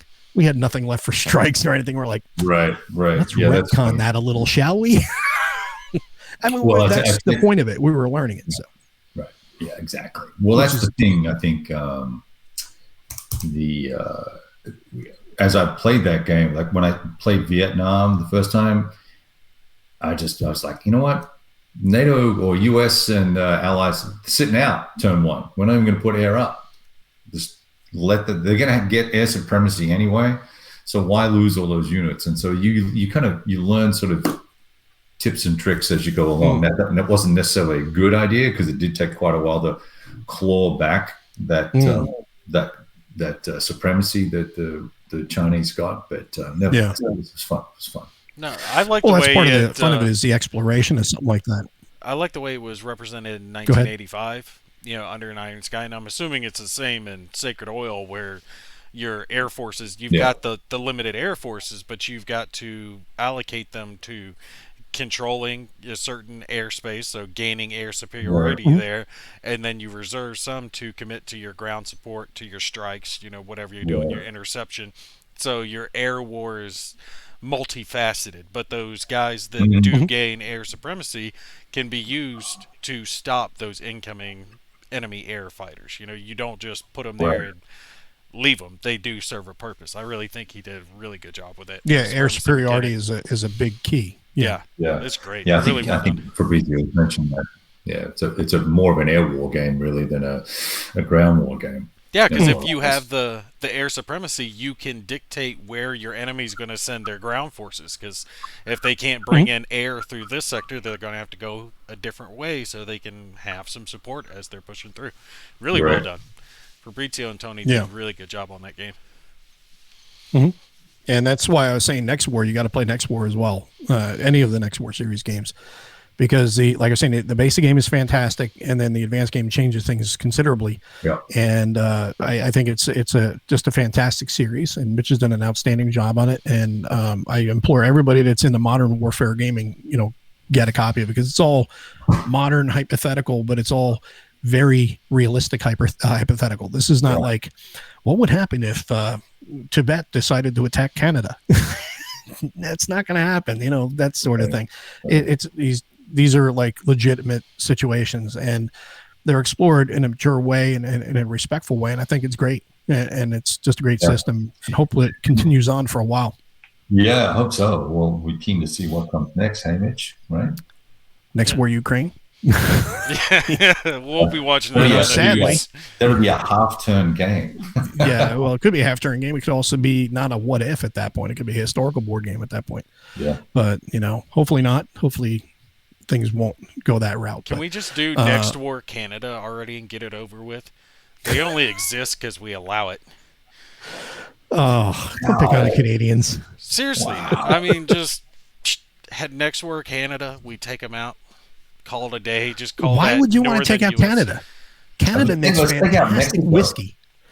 Why not? Take out Mexico. It's resource rich, and it's full of Canadians.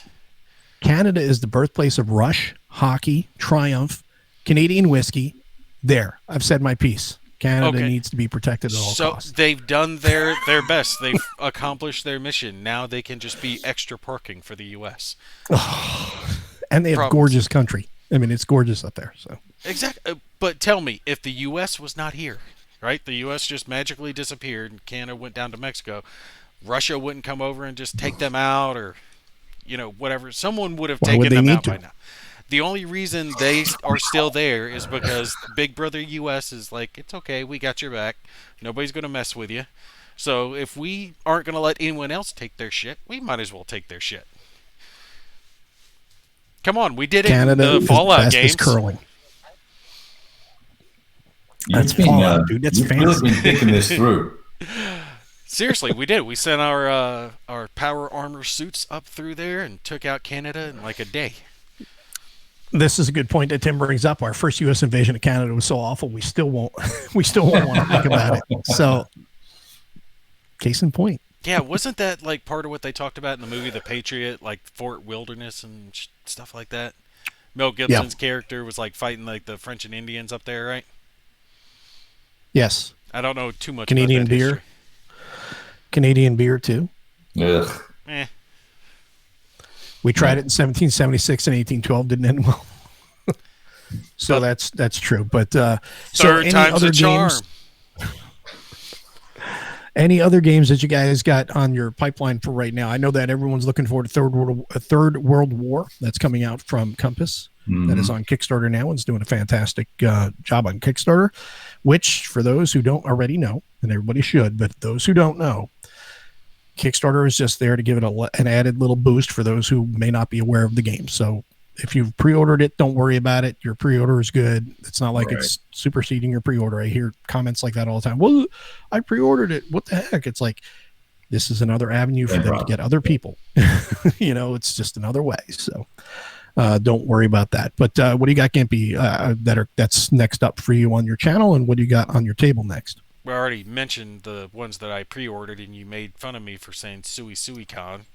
Sui Con. No, I'm really looking forward to American Tank Ace. I really want to get that one to the table because I've heard so many good things. So I can't wait to try that. As far as getting to the table, the ones I mentioned, I really want to do right by Fabrizio, so I'm going to be taking my time getting Sacred Oil to the table. I've been ever since they messed with my seizure meds, I've been having a harder time keeping shit in the brain. So I'm going to take my time, make sure I got that one right, so I can. That's not where you're supposed to keep it. That's not where you're supposed to keep that, right? You can both do it at the same time. Dicks. That's not where that belongs. But something else, I've got my little guilty pleasure, and you guys aren't into this, but I like it. Is the newest? We don't need to hear any more then. The newest version of Blood Bowl, which is the Dungeon Bowl. So this is out by GW Games. I've always liked Blood Bowl, the fantasy football game that they have, and this is a different version. So I've been painting my little miniatures for that because I know Kev loves miniatures, and I can't wait to show them off to him. Nice. I'm waiting to see them. Hopefully they'll be well done. All right. Excellent. I'm telling you. Trial by Fire. I do remember that. Vaguely. I do remember that. Harold Corwin. I think we should invade Mexico. Why?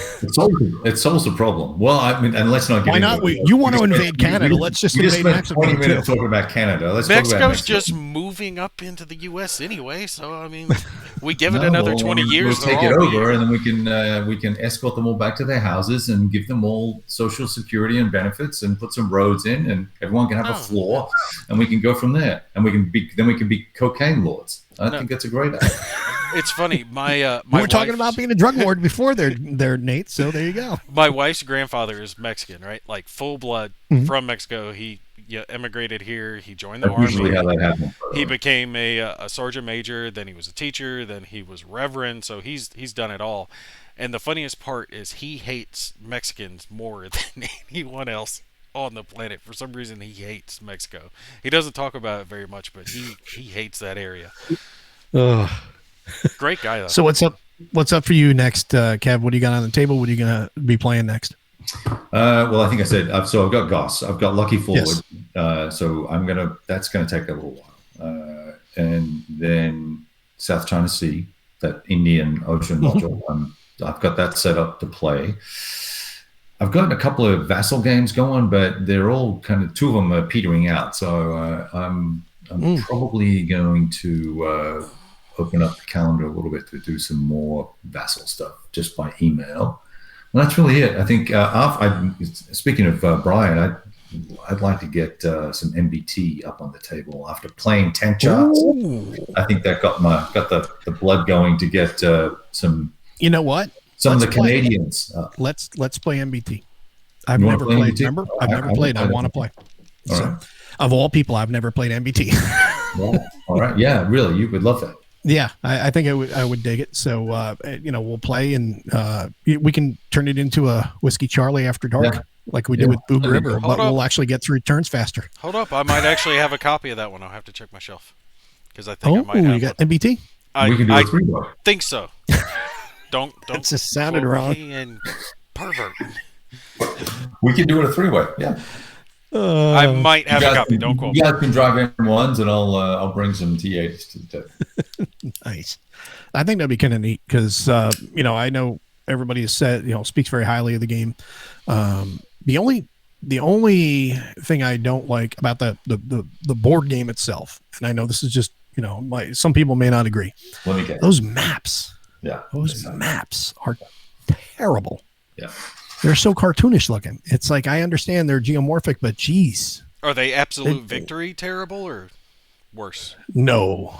That's that map is that has actually held me back from getting that game. I still but like it, dude. I still like it. I don't know. Yeah, the map is just. But MBT maps are just like really. I would It's expect like they it different. started with that, like that was the color palette, the Eastern Front, and Yeah. and they went, oh, well, we'll just keep that because then it'll make it easier to integrate with everything else. Stop. It's terrible. Yeah, it is now. No, it wasn't. It wasn't. It I wasn't. just don't like the color palette. I don't mind the artwork as much, but I don't like the color palette. Yeah, the art is kind of cartoony itself, I thought, but the palette was terrible. Yeah. Well, Mo, So- what do you got going on?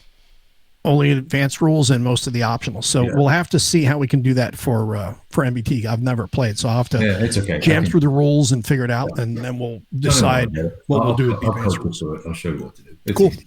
And Well, you know me, how I play, like I do with Boog River. What are we going to do? Let's say, what's Mo going to do? He's going to run right up the middle and start swinging.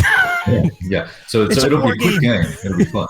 Hell yeah. Well, I do understand movement with tanks. So, I mean, just because tactical, I want to run right into the fight doesn't mean that I'm going to just run right out in the open and get shot. I mean, but I do like to get right into the fray. I mean, that's the point of it. We'll just set up a little scenario to goof around. Yeah, with. do a little You meeting. want to do the engagement three or of us? something We like can do that too. It's Yeah. and we'll use the morale rules and command rules and Yeah, that'd be cool. the advanced combat shooty Nice. bits, and we'll go from there. We'll skip all the artillery and air and infantry and just do tanks and Yeah. it's fun. Yeah, let's do it. I think that'll be fun. And we can have everybody come in here and chime in from the cheap seats. The peanut gallery. Yeah. Exactly. You can have fun with it. But like I said, I got Assault 41. I still have to play through Scream, Aim, Fire because I got to do a review on that as well. And then I've got Save Afghanistan, Save South Vietnam that I want to play through. And I've got a few others that I still have to get on the table. I just haven't had the time because I've got, hockey's still going on. And then I've got other projects I've been working on, which has just been keeping me busy. It always does. There's never enough So time. that's it. But yeah, but that's it. So we'll get something out about the MBT here pretty soon. And I do have a contact that, going back to something we talked about earlier, T2K. I do have somebody I've talked to that would be interested in running us through a T2K. So maybe we could do like a one-off, something just to get into it and to play. And we can do a stream. And I know some people may not think RPG streams would be great, but I think with us it would be fun because we just do our normal trash talking and everything. Yeah. And people can throw in comments in the chat and we'll have fun with it because that's the point. Just get out there and have some fun and see what this environment's all about. But that'd be cool. I'd love to do that because I've been playing a little bit solo, so it'd be fun. How do you like it solo? It's fine. I mean, I'm really doing it for a narrative thing. So I'm writing about what I'm playing. I'm using the dice when I need to and using the game mechanics when I need to, really more than anything else. So that's all. Nice. Yeah. I actually printed That's out cool. some miniatures for it using a little resin Well, printer. that's cool. Yeah, nice. I found some that I could size down that would fit in the hexes. So Oh, I printed nice. out a couple of those so I could paint. I mean, they're tiny, but Yeah, like 15 mil. yeah, something like Get that. like 15 millimeter, 10 millimeter. Yeah, spray them green, hit them with a little wash, and it'll look fine on the table, But Yeah, because I you don't mean, need what? to. It only comes with a handful of counters. Right. Yeah, you don't need a ton. You Yeah. know, that's just what it is. So you can do whatever you want with it. And plus, it's all on virtual tabletop, you know, so that way you can do it through the application, and we'll just figure out how we can do that and do a stream. Yeah, I need to get all that stuff. I don't think I've downloaded any of that yet. You should have the license for, not the license. You should have the, I think you get the game, but it's $50 for the license. I got the license. I got the software ready. So I've got that, and I've got Aliens. So we get some T2K in there. We can run some Aliens too. But that's like, you can do whatever you want, right? So I could be like, Gimpy stabs Mo in the back, takes his gear. You could. You could do that. You could. Extra ammo. Then I would shoot you in your good leg. Exactly. Well, then, then what is double he? Knife. Yeah, he'll be like, double knife. Come back here. Come back here. I can't hit your legs. Come back here. No, we gotta try that out. It sounds like it'll be fun. Yeah, I think it'll be a lot of fun. I think it'd be fun for everybody to, tune in and watch some shenanigans. But we kind of were all over the map tonight. We did cover some of the things we meant to talk about, but we went off on some other tangents. Were brought up here in the chat. Some really good conversations. And Mitch has some comment here. He says, "Combat is deadly in the new T2K." Fantastic. Like to hear that. Because getting into gunfights is not advised. Yeah. That's good. That's really good, because I think combat, as much as I love to get into combat in these games, I think combat is it's either too clean, too fast, too clean, or it is just, it doesn't feel like it gets anywhere. Right. And I think it should be something that you got to think about. Do we really want to get into this fight? Yeah. Right. Or Bullets do we have a want to try to tendency talk to our way kill. out of it? Yes, and they don't just go one way. They come back at you. So I like that you have to measure, your responses. So, and then of course it depends on the GM. No. He or she can make it tougher on you or easier or whatever. Mo, you need to see if you can get Becca Scott to do like a guest spot on the show. That would be cool. Yeah. That would be cool. I will say that. Who knows? Maybe we'll get that to happen. But I'd have a hard time focusing on the game though. So Tim's saying you do an RPG. You're I'll so show up. trashy. You're so trashy. So LBW is just joining us here, a little late, and Van Deeken here also just got home from work. He missed all the fun. We'll have to watch it later. But yeah, we had a really good long chat tonight. 2 hours 20 minutes we're coming up on, so longer show than normal, but we did cover a lot of conversation here, and I do agree. If we can get Becca Scott, that would be awesome. But hey, I want Kate Beckinsale at the same time too. So aim if you're going to aim high. Right, why not, right? So anyway, thanks everybody for tuning in tonight. Really appreciate you guys joining us, and we will see you on the next episode next month. Have a great month, everybody. See ya.